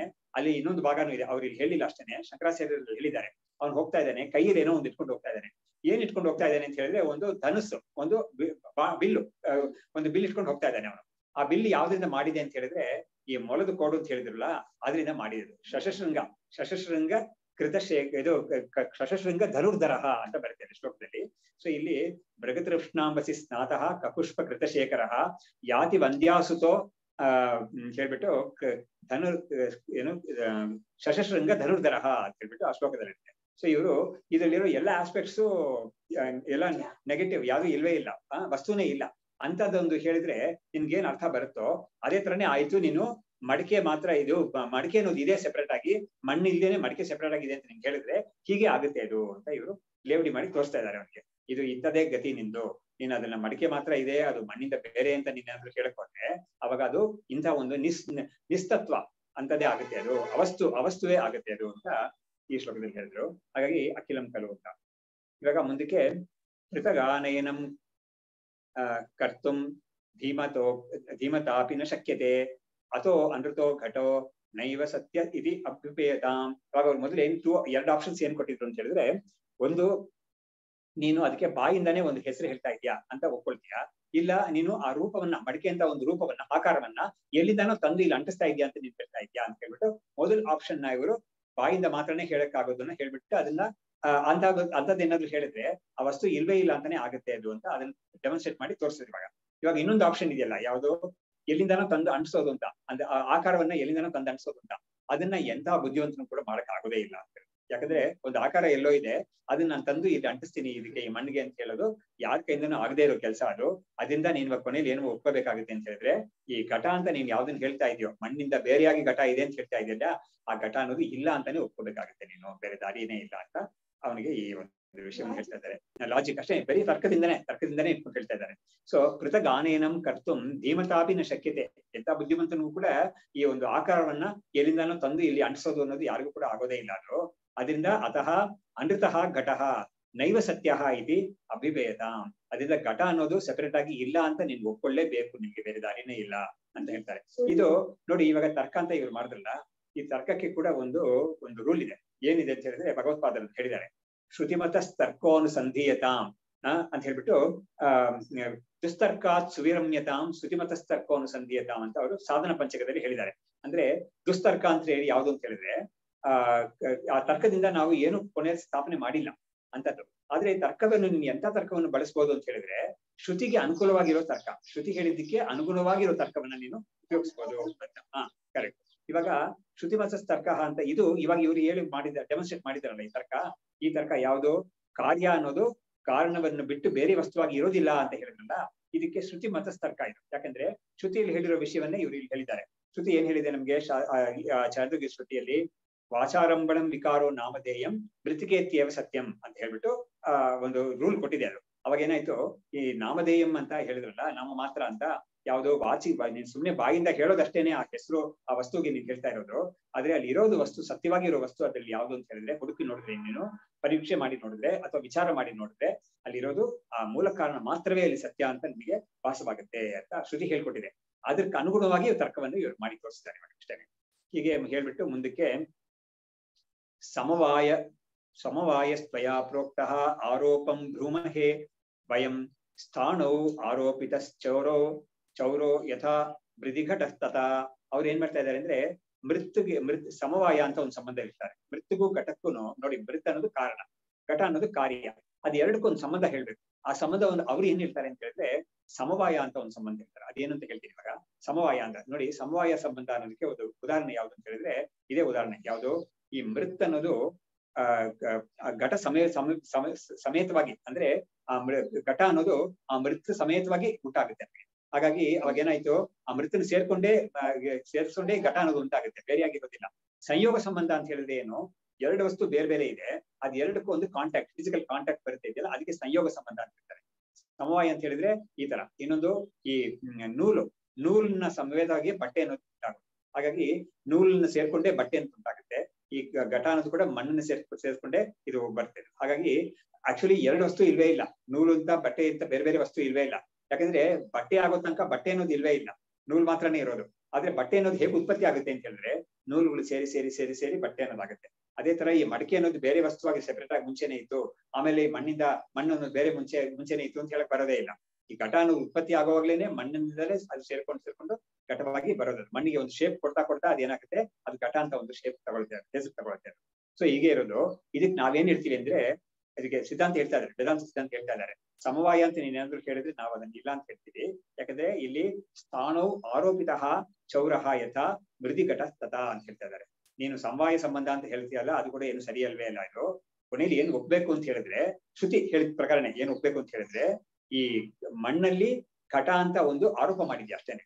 ಮಣ್ಣಿಗೆ ನೀನು ಘಟ ಅಂತ ಒಂದು ಹೆಸರನ್ನ ಮತ್ತೆ ಒಂದು ಆಕಾರವನ್ನ ಆರೋಪ ಮಾಡ್ಬಿಟ್ಟು ನೀನು ಅದನ್ನ ಘಟ ಅಂತ ಕರಿತಾ ಇದೆಯಾ ಹೊರತು ಮಣ್ಣಿಗೆನೆ ನೀನು ಹೆಸರುಗಳು ಕೊಟ್ಟು ಮಣ್ಣನ್ನೇ ನೀನು ಮಣ್ಣು ಅಂತ ಕರೀದೆ, ಅದಕ್ಕೆ ಘಟ ಅಂತ ಕರಿತಾ ಇದ್ಯಾ. ನೋಡಿ ಇವಾಗ ಇವ್ರು ಅವ್ನು ಹೇಳ್ತಾ ಇದಾರಲ್ಲ, ಇದೆಲ್ಲ ನಾವು ಮಾಡ್ತಾ ಇರೋದೇ ಯಾವಾಗ್ಲೂ ಕೂಡ. ನಾವು ಕೂಡ ಇದೇನು ಮಾಡ್ತಾ ಇದೀವಿ. ಬಂಗಾರಕ್ಕೇನೆ ನಾವು ಒಂದು ಆಭರಣ, ಬಳೆ, ಉಂಗುರ, ಸರ ಅಂತ ನಾವು ಹೇಳ್ತಾ ಇದೀವಿ. ಅದೇ ತರ ಈ ಮಣ್ಣಿಗೆನೆ ನಾವು ಈ ತರ ಒಂದು ಆಕಾರವನ್ನೇ ನಾವು ಹೇಳ್ತಾ ಇದೀವಿ. ಆದ್ರೆ ಅಲ್ಲೆಲ್ಲ ಆಗ್ತಾ ಇರೋದು ಏನು ಅಂತ ಹೇಳಿದ್ರೆ ಆರೋಪ ಮಾತ್ರ ನಾವು ಮಾಡ್ತಾ ಇದೀವಿ ಹೊರತು ನಿಜವಾಗದಿಲ್ವಾ. ವಿಚಾರ ಮಾಡಿ ನೋಡಿದ್ರೆ ಸರಿ ಇಲ್ಲ. ನೋಡಿ ನಾವು ಮುಂಚೆನೆ ನಾವು ತಿಳ್ಕೊಂಡಿರೋ ರೀತಿಯಲ್ಲಿ ಈ ಶ್ರುತಿ ಅನ್ನೋದು ನೀನು ಈ ವ್ಯವಹಾರ ಮಾಡ್ಬೇಡ ಅಂತ ಹೇಳ್ತಾರೆ ಇಲ್ಲ. ಆಭರಣ ಹಾಕೋಬೇಡ, ನೀನು ಮಡಿಕೆ ಉಪಯೋಗಿಸ್ಬೇಡ ಅಂತ ಹೇಳ್ತಾ ಇಲ್ಲ. ಅದೆಲ್ಲ ಬೇಕು ಅಂತ ಅದಕ್ಕೂ ಗೊತ್ತು. ಜೀವನ ನಡಿಬೇಕಾದ್ರೆ ಅದೆಲ್ಲ ಬೇಕು ಅಂತ ಗೊತ್ತು. ಆದ್ರೆ ಅದರಲ್ಲಿ ಸತ್ಯ ಏನಿದೆ ಅದನ್ನ ವಿಚಾರ ಮಾಡಿ ನೋಡು. ನಾವು ಪೆದ್ದಾಗಿ ಮಾಡ್ತಾ ಇದ್ದೀವಿ ಅಂತ ತಿಳ್ಕೊಂಡಿಲ್ಲ ಅಂತ ಹೇಳ್ತಾ ಇದೆ. ನಾವು ಮಾಡ್ತಾ ಇರೋ ವ್ಯವಹಾರ ಪೆದ್ದಾಗಿದೆ ಅಷ್ಟೇನೆ ಹೊರತು ಅದು ವಿಚಾರವಂತರಿಗೆ ಅದು ಒಪ್ಕೊಳ್ಳೋದಲ್ಲ ಅಂತ ಒಪ್ಪಿಗೆ ಆಗೋದಲ್ಲ ಅಂತ ತೋರ್ಸಕ್ಕಾಗಿ ಎಷ್ಟು ಶ್ರಮ ಪಡುತ್ತೆ. ನೀನೇನಾದ್ರೂ ತತ್ವ ಜಿಜ್ಞಾಸು ಆಗಿದ್ರೆ ಅವಾಗ ನೀನು ಇದನ್ ಬಗ್ಗೆ ವಿಚಾರ ಮಾಡಿ ನೋಡ್ಬೇಕಾಗುತ್ತೆ. ನೀನ್ ಯಾವ ಒಂದು ಮಡಿಕೆ, ತಟ್ಟೆ, ಕುಡಿಕೆ ಅಥವಾ ಕಪ್, ಸಾಸರ್ ಏನ್ ಯೂಸ್ ಮಾಡ್ತಾ ಇದೆಯೋ, ಅಥವಾ ಯಾವ ಒಂದು ಆಭರಣಗಳು, ಬಳೆ, ಸರ, ಉಂಗುರ ಇಂಥದೆಲ್ಲ ಯೂಸ್ ಮಾಡ್ತಾ ಇದೆಯೋ, ಆ ಮಾಡ್ತಾ ಇರುವಾಗ ಒಂದ್ ಸ್ವಲ್ಪ ಕ್ಷಣ, ಒಂದ್ ಸ್ವಲ್ಪ ಟೈಮ್ ಕೊಟ್ಟು ನೀನು ವಿಚಾರ ಮಾಡು. ನಾವು ಇದೆಲ್ಲ ಒಂದು ಯೂಸ್ ಮಾಡ್ತಾ ಇದೀವಲ್ಲ, ಇವುಗಳಿಗೆಲ್ಲ ಒಂದು ಹೆಸರು ಕೊಟ್ಟು ಇದಕ್ಕೆ ಏನ್ ಅರ್ಥ ಇದೆ, ಇದ್ರ ಬಗ್ಗೆ ಒಂದು ವಿಚಾರ ಮಾಡು ಅಂತ ಅದು ಹೇಳ್ತಾ ಇದೆ. ಸರಿ, ಈ ವಿಚಾರ ಮಾಡಿದ್ರಿಂದ ನಿನ್ಗೇನಾಯ್ತು? ಲೋಕದಲ್ಲಿರೋ ಈ ಬಂಗಾರ ಮತ್ತು ಈ ಮಡಿಕೆ ವಿಚಾರ ಮಾಡಿದ್ರಿಂದ ನಿನಗೆ ಪರಮಾರ್ಥಿಕವಾಗಿ ಏನಾಯ್ತು ಅಂತ ಕೇಳಿದ್ರೆ, ಉಪನಿಷತ್ ಯಾವುದೇ ಒಂದು ವಿಚಾರ ಹೇಳುವಾಗ್ಲೂ ಕೂಡ ಅದಕ್ಕೆ ಒಂದು ಪಾರಮಾರ್ಥಿಕವಾದ ಒಂದು ಪ್ರಯೋಜನ ಇಟ್ಕೊಂಡೇ ಅದಕ್ಕೆ ಹೇಳುತ್ತೆ, ಆ ಒಂದು ಪರೀಕ್ಷೆ ಹೇಳುತ್ತೆ. ಆವಾಗ ಇದ್ರಲ್ಲಿ ಏನ್ ಪಾರಮಾರ್ಥಿಕ ಬಂತು ಅಂತ ಹೇಳಿದ್ರೆ, ಈ ಉದಾಹರಣೆ ಇಟ್ಕೊಂಡು ಇದ್ರ ತರನೇ ನಮ್ಗೆ ಈ ಪ್ರಪಂಚದ ದೃಷ್ಟಿ ಕೂಡ ನಮ್ಗೆ ಇದ್ರ ಮೇಲೆ ಇದೇ ತರನೇ ಬರ್ಬೇಕು. ನಮ್ಗೆ ಈ ಪ್ರಪಂಚವನ್ನ ನಾವು ಯಾವ ತರ ನೋಡ್ತಾ ಇದ್ದೀವೋ ಇವಾಗ ಈ ದೃಷ್ಟಿ ಅವಿಚಾರಿತ ದೃಷ್ಟಿ, ಇದು ಅನ್ಎನ್ಕ್ವೈರ್ಡ್ ಇಂಟು. ಇದನ್ನ ನಾವು ಎನ್ಕ್ವೈರಿ ಮಾಡ್ದೇನೆ we have taken it for granted. ನಾವು ಹುಟ್ಟಿದಿಂದ ನಾವು ಹೀಗೆ ಬೆಳೀತಾ ಇದ್ದೀವಿ, ನಮ್ಗೆ ಯಾರು ಇದ್ರ ಬಗ್ಗೆ ಹೇಳ್ಕೊಟ್ಟೇ ಇಲ್ಲ. ಇದನ್ನ ನೋಡಿ ಈ ಅದ್ವೈತ ವೇದಾಂತದಲ್ಲಿ ಒಂದು ಚಮತ್ಕಾರ ಏನ್ ಮಾಡಿದ್ದಾರೆ ಅಂದ್ರೆ, ಈ ಒಂದು ವಿಷಯವನ್ನು ತಿಳ್ಕೊಂಡಿದ್ದಾರೆ. ಅಂದ್ರೆ ಒಬ್ಬ ಒಂದು ಮಗು ಹುಟ್ಟಿ ಅದು ಬೆಳೆಯುತ್ತೆ, ಬೆಳೆದು ದೊಡ್ಡವನ್ನ ಆಗ್ತಾ ಅದು ಈ ಪ್ರಪಂಚವನ್ನ ಹೇಗೆ ಎಲ್ಲರೂ ನೋಡ್ತಾರೋ ಅದೇ ತರ ಸತ್ಯ ಅಂತ ನೋಡುತ್ತೆ. ಅದ್ರಲ್ಲಿ ಇಂಥ ಒಂದು ಪ್ರಯೋಜನ ಎಲ್ಲ ಇದೆ ಅಂತ ಹಾಗೆ ಬೆಳ್ಕೊಂಡ್ ಬರ್ತೇನೆ. ಯಾವಾಗ ಅದಕ್ಕೆ ಒಂದು ಪುಣ್ಯವಶಾತ್ ಈ ಶಾಸ್ತ್ರದ ಒಂದು ಪರಿಚಯ ಬರುತ್ತೋ, ಈ ಶಾಸ್ತ್ರದ ಒಂದು ಎಕ್ಸ್ಪೋಜರ್ ಟು ದಿಸ್ ವೇದಾಂತ ಶಾಸ್ತ್ರ, ಆವಾಗಲೇ ಅದು ಗೊತ್ತಾಗುತ್ತೆ, ಓಹೋಹೋ ನಾವ್ ಏನ್ ಅನ್ಕೊಂಡಿದ್ವೋ ಈ ಪ್ರಪಂಚದ ಬಗ್ಗೆ ಅದು ಆತರ ಇಲ್ಲ ಅಂತ ನಮ್ಗೆ ಶಾಸ್ತ್ರ ಹೇಳ್ಕೊಡ್ತಾ ಇದೆ, ವೇದಾಂತ ಹೇಳ್ಕೊಡ್ತಾ ಇದೆ ಅಂತ. ಈ ಒಂದು ವಿಷಯವನ್ನ ಅವ್ರು ಏನ್ ಮಾಡಿದ್ದಾರೆ, ಇಟ್ಕೊಂಡು ವೇದಾಂತಿಗಳು ಶಂಕರಾಚಾರ್ಯ ಆದ್ಮೇಲೆ ಬಂದಿದ್ದ ಕೆಲವು ವೇದಾಂತಿಗಳು ಇದಕ್ಕೆ ಒಂದು ನ್ಯಾಯ, ಒಂದು ರೂಲ್, ಒಂದು ಡಿವೈಸ್ ಮಾಡಿದ್ದಾರೆ. ಈ ರೂಲ್ ಡಿವೈಸ್ ಮಾಡಿದ್ದು ಯಾವ್ದ್ರ ಮೇಲೆ ಅಂತ ಹೇಳಿದ್ರೆ, ಮೀಮಾಂಸಾ ಶಾಸ್ತ್ರದಲ್ಲಿ ಆಗಿರೋ ಒಂದು ವಿಷಯವನ್ನ ಇಟ್ಕೊಂಡು ಅವ್ರು ಡಿವೈಸ್ ಮಾಡಿರೋ ಒಂದು ರೂಲ್ ಇಟ್ಕೊಂಡು ಅದನ್ನ ಇಲ್ಲಿ ಅಪ್ಲೈ ಮಾಡ್ತಾರೆ ಅವರು. ಅಲ್ಲಿ ಯಾವ ತರ ಒಂದು ಸ್ಥೂಲವಾಗಿ ಹೇಳ್ತೀನಿ, ನಾನು ತುಂಬಾ ಡೀಟೇಲ್ ಆಗಿ ಕೇಳೋದಿಲ್ಲ ಅದನ್ನ. ಅದ್ರಲ್ಲಿ ಏನ್ ಮಾಡ್ತೀನಿ ಅಂದ್ರೆ, ಒಂದು ಕರ್ಮ ಇದೆ, ಆ ಶ್ರೋತ ಕರ್ಮ ಒಂದಿದೆ. ಆ ಕರ್ಮದಲ್ಲಿ ಒಂದು ಸಂದರ್ಭದಲ್ಲಿ ಒಂದು ಮಂತ್ರವನ್ನ ಹೇಳ್ಕೊಂಡು ಅಲ್ಲಿರೋ ಒಂದು ಕೆಲವರು ಅಲ್ಲಿ ಕರ್ತಾ ಇರ್ತಾನೆ, ಆಮೇಲೆ ಬೇರೆ ಋತುಗಳೆಲ್ಲ ಇರ್ತಾರೆ, ಅವ್ರಿಗೆಲ್ಲ ಲೈನ್ ಆಗಿ ಹೋಗ್ಬೇಕು. ಹೋಗುವಾಗ ಮುಂದ್ಗಡೆ ಹೋಗ್ತಾನಲ್ಲ, ಅದು ಕಚ್ಚೆ ಹಿಂದ್ಗಡೆ ಇರ್ತಲ್ಲ, ಅದನ್ನ ಇಟ್ಕೊಂಡು ಹಿಂದ್ಗಡೆ ಇರೋ ಅದನ್ನ ಇಟ್ಕೊಂಡು ಒಬ್ಬೊಬ್ರು ಇದೇ ತರ ಇಟ್ಕೊಂಡು ಹೋಗ್ಬೇಕು. ಅದು ಹೋಗ್ತಾ ಇರುವಾಗ ಏನಾದ್ರೂ ಒಬ್ಬ ಮಿಸ್ ಮಾಡ್ಬಿಟ್ಟ ಅಂತ್ಕೊಳ್ಳಿ, ಒಬ್ಬ ಬಿಟ್ಬಿಟ್ಟ ಅಂತ್ಕೊಳ್ಳಿ, ಒಬ್ಬನ ಕಚ್ಚೆಯನ್ನ ಇವನ್ ಬಿಟ್ಬಿಟ್ಟ ಅಂತ್ಕೊಳ್ಳಿ, ಅವಾಗ ಒಂದು ಪ್ರಾಯಶ್ಚಿತ್ತ ಹೇಳಿದ್ದಾರೆ. ಇನ್ನೊಬ್ಬ ಅದ್ರಲ್ಲಿ ಬೇರೆ ಬೇರೆ ಟೈಪ್ಸ್ ಇರ್ತಾರಲ್ಲ, ಅದು ರುಚಿಕ್ ಇರ್ತಾರೆ, ಯಜಮಾನ ಇರ್ತಾನೆ. ಅದ್ರಲ್ಲಿ ಒಬ್ಬ ಮಾಡಿದ್ರೆ, ಒಬ್ಬ ಬಿಟ್ಟ ಅಂತ ಹೇಳಿದ್ರೆ ಅದಕ್ಕೆ ಏನು ಪ್ರಾಯಶ್ಚಿತ್ತ ಹೇಳಿದ್ಯೋ, ಇನ್ನೊಬ್ಬ ಅದಾದ್ಮೇಲೆ ಇನ್ನೊಬ್ಬ ಬಿಟ್ಟ ಅಂತ ಹೇಳಿದ್ರೆ ಅದಕ್ಕೊಂದು ಪ್ರಾಯಶ್ಚಿತ್ತ ಅಂತ ಹೇಳಿದೆ. ಅವಾಗ ಅಲ್ಲಿ ಅನುಷ್ಠಾನ ಮಾಡ್ಬೇಕಾದ ಪ್ರಾಯಶ್ಚಿತ್ತ ಯಾವ್ದು ಅಂತ ಹೇಳಿದ್ರೆ, ಲೇಟರ್ ಆನ್ ಬಿಟ್ಟಿದ್ದು ಯಾವ್ದು, ಸೆಕೆಂಡ್ ನೆಕ್ಸ್ಟ್ ಬಿಟ್ಟಿದ್ದ ಯಾರ್ದು ಆಗಿದೆಯೋ ಅಲ್ಲಿ ಏನ್ ಪ್ರಾಯಶ್ಚಿತ್ಯ ಇದೆಯೋ ಅದೇ ಅದಕ್ಕೆ ಪ್ರಿಸೀಡ್ ಆಗುತ್ತೆ. ಆದ್ಮೇಲೆ ಮೊದಲು ಹೇಳಿದ್ದ ಒಂದು ಅಪಚಾರ ಇದೆಯಲ್ಲ, ಅಪವಾದ ಇದೆಯಲ್ಲ, ಅದಕ್ಕೆ ಆಗಿರೋ ಪ್ರಾಯಶ್ಚಿತ್ತ ಅನುಷ್ಠಾನ ಇಲ್ಲ, ಇದಕ್ಕೆ ಅನುಷ್ಠಾನ ಇದೆ ಅಂತ ಒಂದು ರೂಲ್ ಇರ್ತಾರೆ. ಇದಕ್ಕೆ ಅಪಚ್ಛೇದ ನ್ಯಾಯ ಅಂತ ಹೇಳ್ತಾರೆ. ಇದೇ ತರನೇ ಇಲ್ಲೂ ಕೂಡ ಆಗ್ತಾ ಇದೆ. ಏನು ಅಂತ ಹೇಳಿದ್ರೆ, ಮೊದಲು ಒಬ್ಬ ವ್ಯಕ್ತಿ ಬರ್ತಾ ಇರುವಾಗ, ಬೆಳ್ಕೊಂಡು ಬರ್ತಾ ಇದ್ದಾಗ ಪ್ರಪಂಚವನ್ನ ನೋಡಿ ಹೀಗೆ ಇದೆ ಅಂತ ತಿಳ್ಕೊಳ್ತಾನ ಅವನು. ಆದ್ರೆ ಅವನಿಗೆ ಯಾವಾಗ ಶಾಸ್ತ್ರದ ದೃಷ್ಟಿ ಬರುತ್ತೋ ಅವಾಗ ಏನಾಯ್ತು, ಲೇಟರ್ ಆನ್ ಬಂದಿದ್ದು ಶಾಸ್ತ್ರದ ದೃಷ್ಟಿ. ಅವಾಗ ಏನಾಯ್ತು, ಪ್ರಪಂಚ ನೀನ್ ಅನ್ಕೊಂಡಿತರ ಇಲ್ಲ, ಇದು ಸತ್ಯವಲ್ಲ, ಇದು ಬ್ರಹ್ಮವೇ ಇದು ಅಂತ ಶಾಸ್ತ್ರ ಹೇಳ್ಕೊಡುತ್ತೆ. ಅವಾಗ ಲೇಟರ್ ಆನ್ ಬಂದಿದ್ದು ಯಾವ್ದು ಶಾಸ್ತ್ರಜ್ಞಾನ ಇದೆಯಲ್ಲ, ಇದಕ್ಕೆ ಪ್ರೆಸಿಡೆನ್ಸ್ ಇದೆ ಅಂತ ಇದು ಆ ಮೀಮಾಂಸಾ ನ್ಯಾಯವನ್ನು ಇಟ್ಕೊಂಡು ಇವರು ಅದ್ವೈತಿಗಳು ಇದನ್ನ ಒಂದು ಡಿವೈಸ್ ಮಾಡಿದ್ದಾರೆ. ಅದೇ ನಾನು ಹೇಳಿದ್ನಲ್ಲ, ಮೊದಲು ಬಿಟ್ಟದನ್ನ ಆ ಅನುಷ್ಠಾನ ಇಲ್ಲ, ಸೆಕೆಂಡ್ ಆಗಿ ಬಿಟ್ಟಿದ್ದಲ್ಲ ಅದಕ್ಕೆ ಏನು ಅನುಷ್ಠಾನ ಹೇಳಿದೆಯೋ ಅದನ್ನೇ ಮಾಡ್ಬೇಕಾಗುತ್ತೆ ಅಂತ ಅಲ್ಲಿ ತೀರ್ಮಾನ ಮಾಡಿದ್ರು. ಅದೇ ತರನೇ ಇಲ್ಲೂ ಕೂಡ ಆಗುತ್ತೆ ಅಂತ ಲಾಜಿಕ್ ಅದ್ ನೋಡಿ. ಅದಕ್ಕೆ ನೋಡಿ ನಮ್ಗೆ ಲೌಕಿಕ ಲಾಜಿಕಲ್ ಕೂಡ ನಾವು ನೋಡ್ಬೋದು ಇದನ್ನ. ಈ ರಜ್ಜು ಸರ್ಪ ಇದೆಯಲ್ಲ ಅಲ್ಲಿ ಏನಾಗುತ್ತೆ, ಅಲ್ಲಿ ಇರೋದು ಹಗ್ಗವೇ ಮಾತ್ರ ಇರೋದಲ್ಲಿ. ಆದ್ರೆ ಒಬ್ಬನಿಗೆ ಭ್ರಮೆಯಿಂದ ಅಲ್ಲಿ ಸರ್ಪ ಇದೆ ಅಂತ ಗೊತ್ತಾಗುತ್ತೆ. ಸೊ ಅವ್ನಿಗೆ ಏನಾಗ್ತಾ ಇದೆ, ಅವ್ನಿಗೆ ಫಸ್ಟ್ ಬಂದಿದ್ದ ಜ್ಞಾನ ಏನು, ಸರ್ಪ ಜ್ಞಾನ ಅವ್ನಿಗೆ ಫಸ್ಟ್ ಬಂತು. ಆಮೇಲೆ ಏನಾಗುತ್ತೆ, ಯಾರೋ ತೋರಿಸ್ಕೊಟ್ರು ಅಥವಾ ಇವ್ನಿಗೆ ಪರೀಕ್ಷೆ ಮಾಡಿ ನೋಡಿದಾಗ ಅಲ್ಲಿ ಇರೋದು ಹಗ್ಗವೇ, ಹಾವಿಲ್ಲ ಅಂತ ಗೊತ್ತಾಗುತ್ತೆ. ಅವಾಗ ಏನಾಯ್ತು, ಮೊದಲು ಅವನಿಗೆ ಬಂದಿದ್ದು ಸರ್ಪಜ್ಞಾನ, ಆಮೇಲೆ ಅವ್ನಿಗೆ ಬರೋದು ರಜ್ಜುಜ್ಞಾನ. ಅವಾಗ ಏನಾಯ್ತು, ಆಮೇಲೆ ಬರೋ ರಜ್ಜುಜ್ಞಾನ ತಾನೇ ಪ್ರಿಸಿದಾಗ ಅತನೇ ಸರಿಯಾದ ಜ್ಞಾನ. ಮೊದಲು ಬಂದಿದ್ದು ಸರಿಯಾದ ಜ್ಞಾನ ಅಲ್ಲ ಅಂತ ಆಯ್ತು. ಇದನ್ನ ಇಟ್ಕೊಂಡೆ ಇವ್ರು ಏನ್ ಮಾಡಿದ್ರು, ಮೊದಲು ಒಬ್ಬನಿಗೆ ಒಬ್ಬ ವ್ಯಕ್ತಿಗೆ ಶಾಸ್ತ್ರವನ್ನು ಇಟ್ಕೊಂಡು ವಿಚಾರ ಮಾಡದೇ ಇರೋ ವ್ಯಕ್ತಿಗೆ ಪ್ರಪಂಚದ ಬಗ್ಗೆ ಆಮೇಲೆ ತನ್ನ ಬಗ್ಗೆ ಏನು ಒಂದು ದೃಷ್ಟಿ ಬಂದಿದೆಯೋ ಅದು ಸರಿ ಇಲ್ಲ, ಅದು ಭ್ರಮೆಯಿಂದ ಬಂದಿರೋದು. ಆದ್ರೆ ಶಾಸ್ತ್ರ ಹೇಳ್ಕೊಟ್ಟಿದ್ದ ದೃಷ್ಟಿ ಇದೆಯಲ್ಲ ಅದೇ ಸರಿಯಾದ ಪ್ರಮೇಯ ಅದು ಅಂತ ಹೇಳ್ಬಿಟ್ಟು, ಪ್ರಮಾ ಅನ್ನೋದು ಭ್ರಮೆಯನ್ನ ಹೋಗ್ಲಾಡಿಸುತ್ತೆ ಅನ್ನೋದು. ಹಾಗಾಗಿ ಪ್ರಮಾಜ್ಞಾನ ಅನ್ನೋದು ಪ್ರಮಾಣದಿಂದ ಸಿದ್ಧವಾಗಿದೆ. ಭ್ರಮೆ ಅನ್ನೋದು ಪ್ರಮಾಣದಿಂದ ಸಿದ್ಧವಾಗಿಲ್ಲ, ಅದು ಅವಿದ್ಯೆಯಿಂದ ಸಿದ್ಧವಾಗಿದೆ. ಹಾಗಾಗಿ ಅವಿದ್ಯೆಯಿಂದ ಸಿದ್ಧವಾಗಿರೋ ಜ್ಞಾನಕ್ಕಿಂತ ಪ್ರಮಾಣದಿಂದ ಸಿದ್ಧವಾದ ಜ್ಞಾನವೇ ಸಾಧಕವಾದ ಜ್ಞಾನ. ಅದು ಬಾಧ್ಯವಾಗುತ್ತೆ, ಇದು ಬಾಧಕವಾಗುತ್ತೆ. ಹೀಗಾಗಿ ಏನ್ ಮಾಡಿದ್ದಾರೆ, ಈ ಒಂದು ರೂಲ್ ಇಟ್ಕೊಂಡಿದಾರಲ್ಲ, ಅದೇ ತರನೇ ಇಲ್ಲೂ ಕೂಡ ನಾವು ಲೋಕದಲ್ಲಿ ವಸ್ತುಗಳೆಲ್ಲ ಉಪಯೋಗಿಸ್ತಾ ಇದೀವಿ, ಇದೆಲ್ಲ ಇದೆ, ಇದು ಬೇರೆ ಅದು ಬೇರೆ ಅಂತೆಲ್ಲ ಹೇಳ್ತಾ ಇದೀವಿ. ಆದ್ರೆ ನಾವು ಈ ಶಾಸ್ತ್ರ ದೃಷ್ಟಿಯಿಂದ ಅದನ್ನ ನೋಡಿದಾಗ ನಮಗೆ ಅದಕ್ಕೆ ಸಂಸ್ಕೃತದಲ್ಲಿ ನಮ್ಮ ಶಾಸ್ತ್ರದಲ್ಲಿ ಒಂದು ಮಾತಿದೆ, ಏನಂದ್ರೆ ವಿಚಾರಣೆ ವಿಪರ್ಯೇತಿ ಅಂತ. ವಿಚಾರ ಮಾಡಕ್ ಮುಂಚೆ ಒಂಥರ ಇರುತ್ತೆ ಅದು, ಆದ್ರೆ ವಿಚಾರ ಮಾಡಿದಾಗ ಅದು ಕಂಪ್ಲೀಟ್ ಆಗಿ ಇದು ಟಾಪ್ಸಿ ಟರ್ವಿ ಅಂತ ಹೇಳ್ತಾರಲ್ಲ, ಆದ್ರೆ ಕಂಪ್ಲೀಟ್ ಆಗಿ ವಿಪರೀತ ಆಗೋಗಿದ್ದಾರೆ. ಹಾಗಾಗಿ ವಿಚಾರೇನ ವಿಪರ್ಯೇತಿ ಅಂತ ನಾವು ಅನ್ಕೊಂಡಿದ್ವಿ. ಮೊದಲು ಇದು ಹಾವು ಅಂತಾನೆ ಅನ್ಕೊಂಡಿದ್ವಿ. ಅದಕ್ಕೆ ಇವ್ರು ಕೊಡ್ತಾ ಇರೋ ಎಕ್ಸಾಂಪಲ್, ಸ್ಥಾನೌ ಆರೋಪಿತ ಚೌರಹ ಅಂತ. ಸ್ಥಾನ ಅಂತ ಹೇಳಿದ್ರೆ ಒಂದು ಮೋಟು ಮರ, ದೂರದಲ್ಲಿರೋ ಮೋಟು ಮರ. ಅದು ಇವನಿಗೆ ಸ್ವಲ್ಪ ಕತ್ಲೆ ಇದೆ ಅಥವಾ ಒಂದು ಮಿಸ್ಟಿ ಮಾರ್ನಿಂಗ್ ಅಂತ ಇಟ್ಕೊಳ್ಳೋಣ. ಇವ್ನಿಗೆ ದೂರದಿಂದ ನೋಡುವಾಗ ಅವನೇನೋ ಒಂದು ವ್ಯಕ್ತಿ ನಿಂತಿದ್ದಾನೆ ಅಂತ ಒಂದು ಫೀಲಿಂಗ್ ಬರುತ್ತೆ. ಅದು ವ್ಯಕ್ತಿಯಿಂದ ಸುಮ್ಮನೆ ಬಂದ್ರೆ ಏನು ಅಷ್ಟೊಂದು ತೊಂದರೆ ಇಲ್ಲ. ಅವ್ನು ಕಳ್ಳ ಅಂತ ಇವ್ನಿಗೆ ಏನಾದ್ರು ಮನಸ್ಸಲ್ಲಿ ಬಂದ್ಬಿಟ್ರೆ ಭಯ ಶುರು ಆಗುತ್ತೆ. ಯಾಕಂದ್ರೆ ಇವ್ನಿಗೆ ಪಾಪ ಅಲ್ಲಿ ಆಧಾರಲ್ಲಿ ಹೋಗ್ಬೇಕು ಇವನು. ಅಲ್ಲಿ ನಾವು ಹತ್ರಕ್ಕೆ ಹೋದಾಗ ಅವ್ನು ಇಟ್ಕೊಂಡ್ಬಿಡ್ತಾನೆ, ನಮ್ಮ ಹತ್ರ ಇರೋದ್ರಲ್ಲಿ ಕಿತ್ಕೊಂಡ್ಬಿಡ್ತಾನೆ ಅಂತ ಒಂದು ಭಯ ಇರುತ್ತೆ. ಅಕಸ್ಮಾತ್ ಇವನ್ ಅದೃಷ್ಟಕ್ಕೆ ಯಾರಾದ್ರೂ ಆ ಕಡೆಯಿಂದ ಬರೋರು ಇವನ್ ನಡ್ಕ ನೋಡ್ಬಿಟ್ಟು, ಯಾವ್ದಕ್ ನೀನ್ ನಡ್ತೀಯಾ, ಅಲ್ಲಿ ಇರೋದು ಒಂದು ಮೋಟ್ ಮರ ಅಂತ ಹೇಳಿದ್ರೆ ಇವನಿಗೆ ಹಬ್ಬ ಸತ್ಯ ಅಂತ ಹೇಳ್ಬಿಟ್ಟು ಇವ್ನು ಹೋಗ್ತಾನೆ ಮುಂದಕ್ಕೆ. ಆದ್ರೆ ಯಾರಾದ್ರೂ ಬಂದು ಹೇಳೋ ತನಕ ಅಥವಾ ಇವನ್ಗೆ ತೀರ್ಮಾನ ಆಗೋ ತನಕ ಇವನಿಗೆ ಭಯ ಇದ್ದೇ ಇರುತ್ತೆ.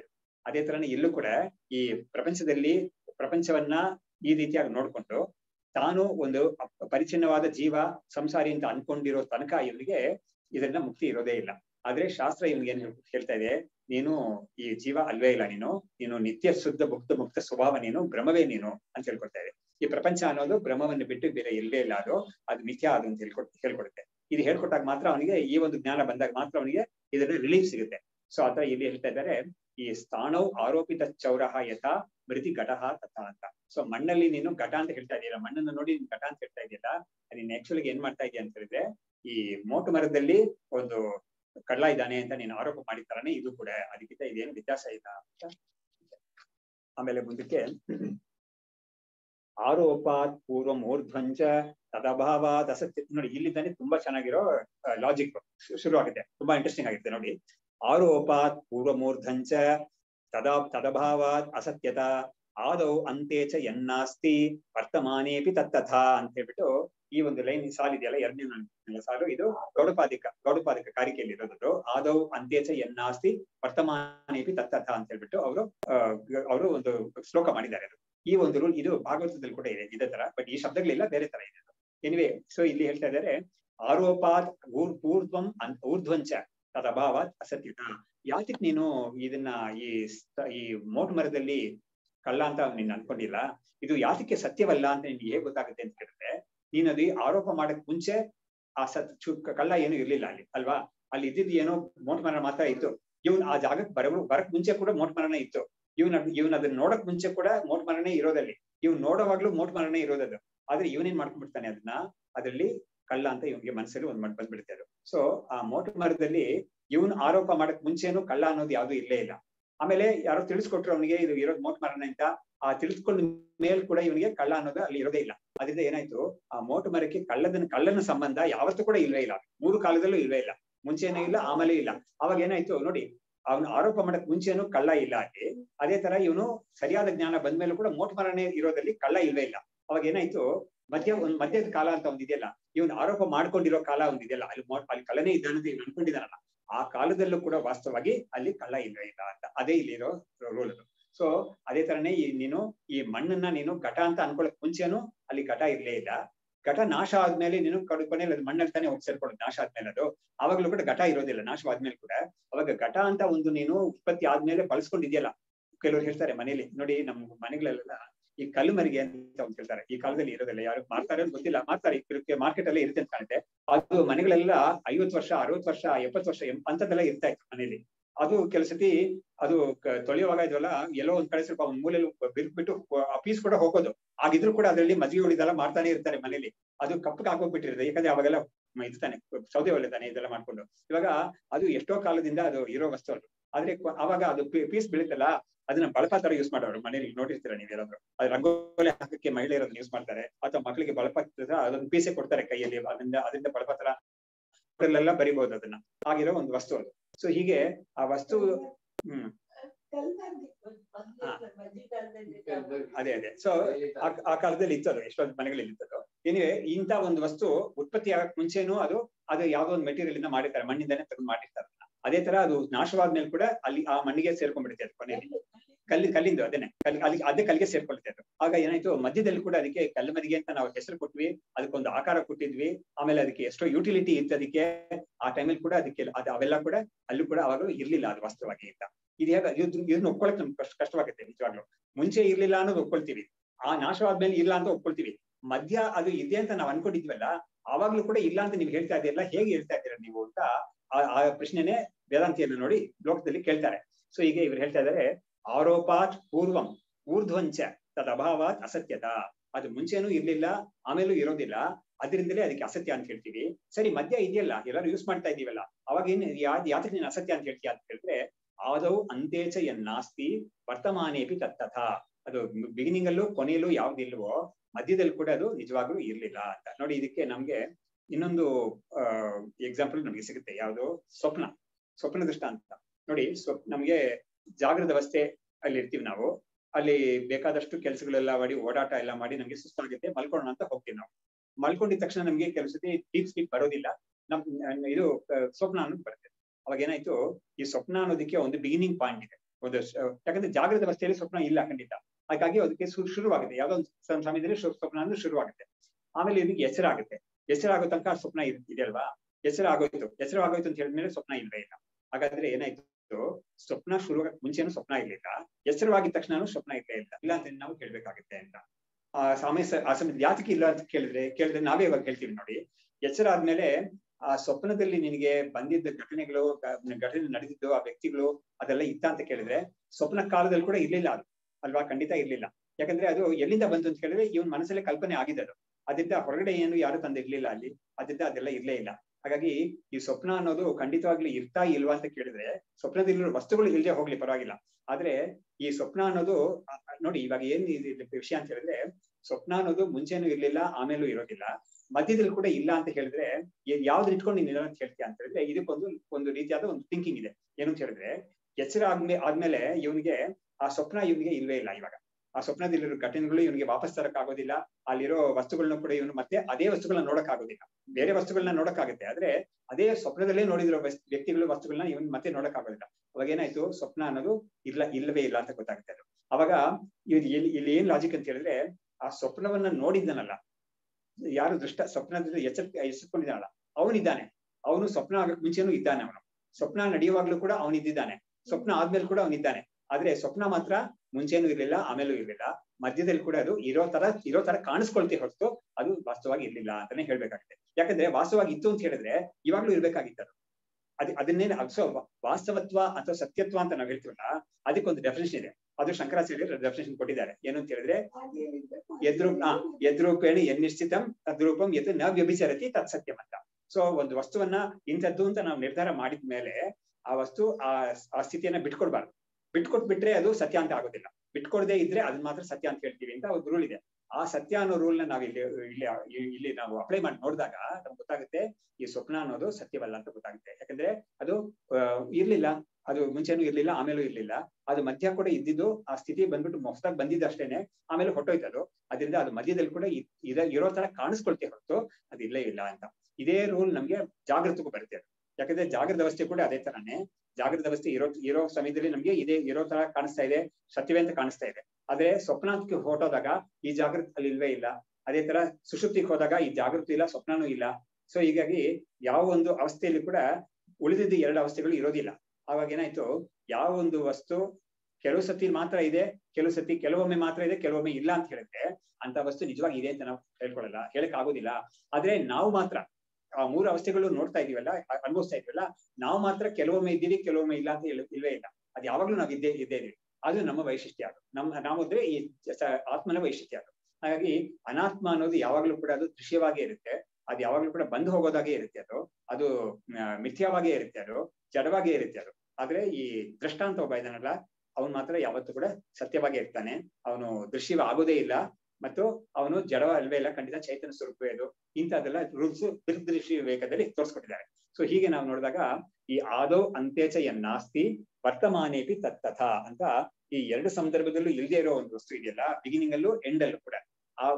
ಬಿಗಿನಿಂಗ್ ಅಂದ್ರೆ ನಾವೇನ್ ತಿಳಿಸ್ಬೇಕು ಅಂದ್ರೆ ಆ ಸ್ಟಾರ್ಟಿಂಗ್ ಪಾಯಿಂಟ್ ಅಲ್ಲ, ಸ್ಟಾರ್ಟಿಂಗ್ ಪಾಯಿಂಟ್ಗೆ ಮುಂಚೆ ಅದೇ ಆದಿ ಅಂತ ಹೇಳಿದ್ರೆ ಎಂಡಿಂಗ್ ಪಾಯಿಂಟ್ ಅಲ್ಲ, ಎಂಡ್ ಆದ್ಮೇಲೆ ಅನ್ನೋದು. ಸೊ ಆ 2 ಸಂದರ್ಭದಲ್ಲೂ ಇರೋದಿಲ್ಲ ಅದು. ಹಾಗಾಗಿ ಮಧ್ಯದಲ್ಲಿ ಕೂಡ ಅದು ಇರೋ ತರ ಕಾಣಿಸ್ಕೊಳ್ತೀವಿ ಹೊರತು ಇಲ್ಲ ವಾಸ್ತವವಾಗಿ ಅಂತ. ಇದೇ ರೂಲ್ ನಾವು ಸ್ವಪ್ನಕ್ಕೆ ಹೇಳ್ಬೋದು, ರಜ್ಜು ಸರ್ಪಕ್ಕೆಲ್ಲ ಹೇಳ್ಬೋದು. ಅದೇ ತರ ಇವ್ರು ಹೇಳ್ತಾ ಇದಾರೆ, ಈ ಮಣ್ಣಿಂದ ಆಗಿರೋ ಉತ್ಪಾದನೆಗಳಿಗೆ ಎಲ್ಲದಕ್ಕೂ ಕೂಡ ಇದೇ ತರ ಹೇಳ್ಬೇಕು ನೀನು ಅಂತ ಹೇಳ್ಬಿಟ್ರು.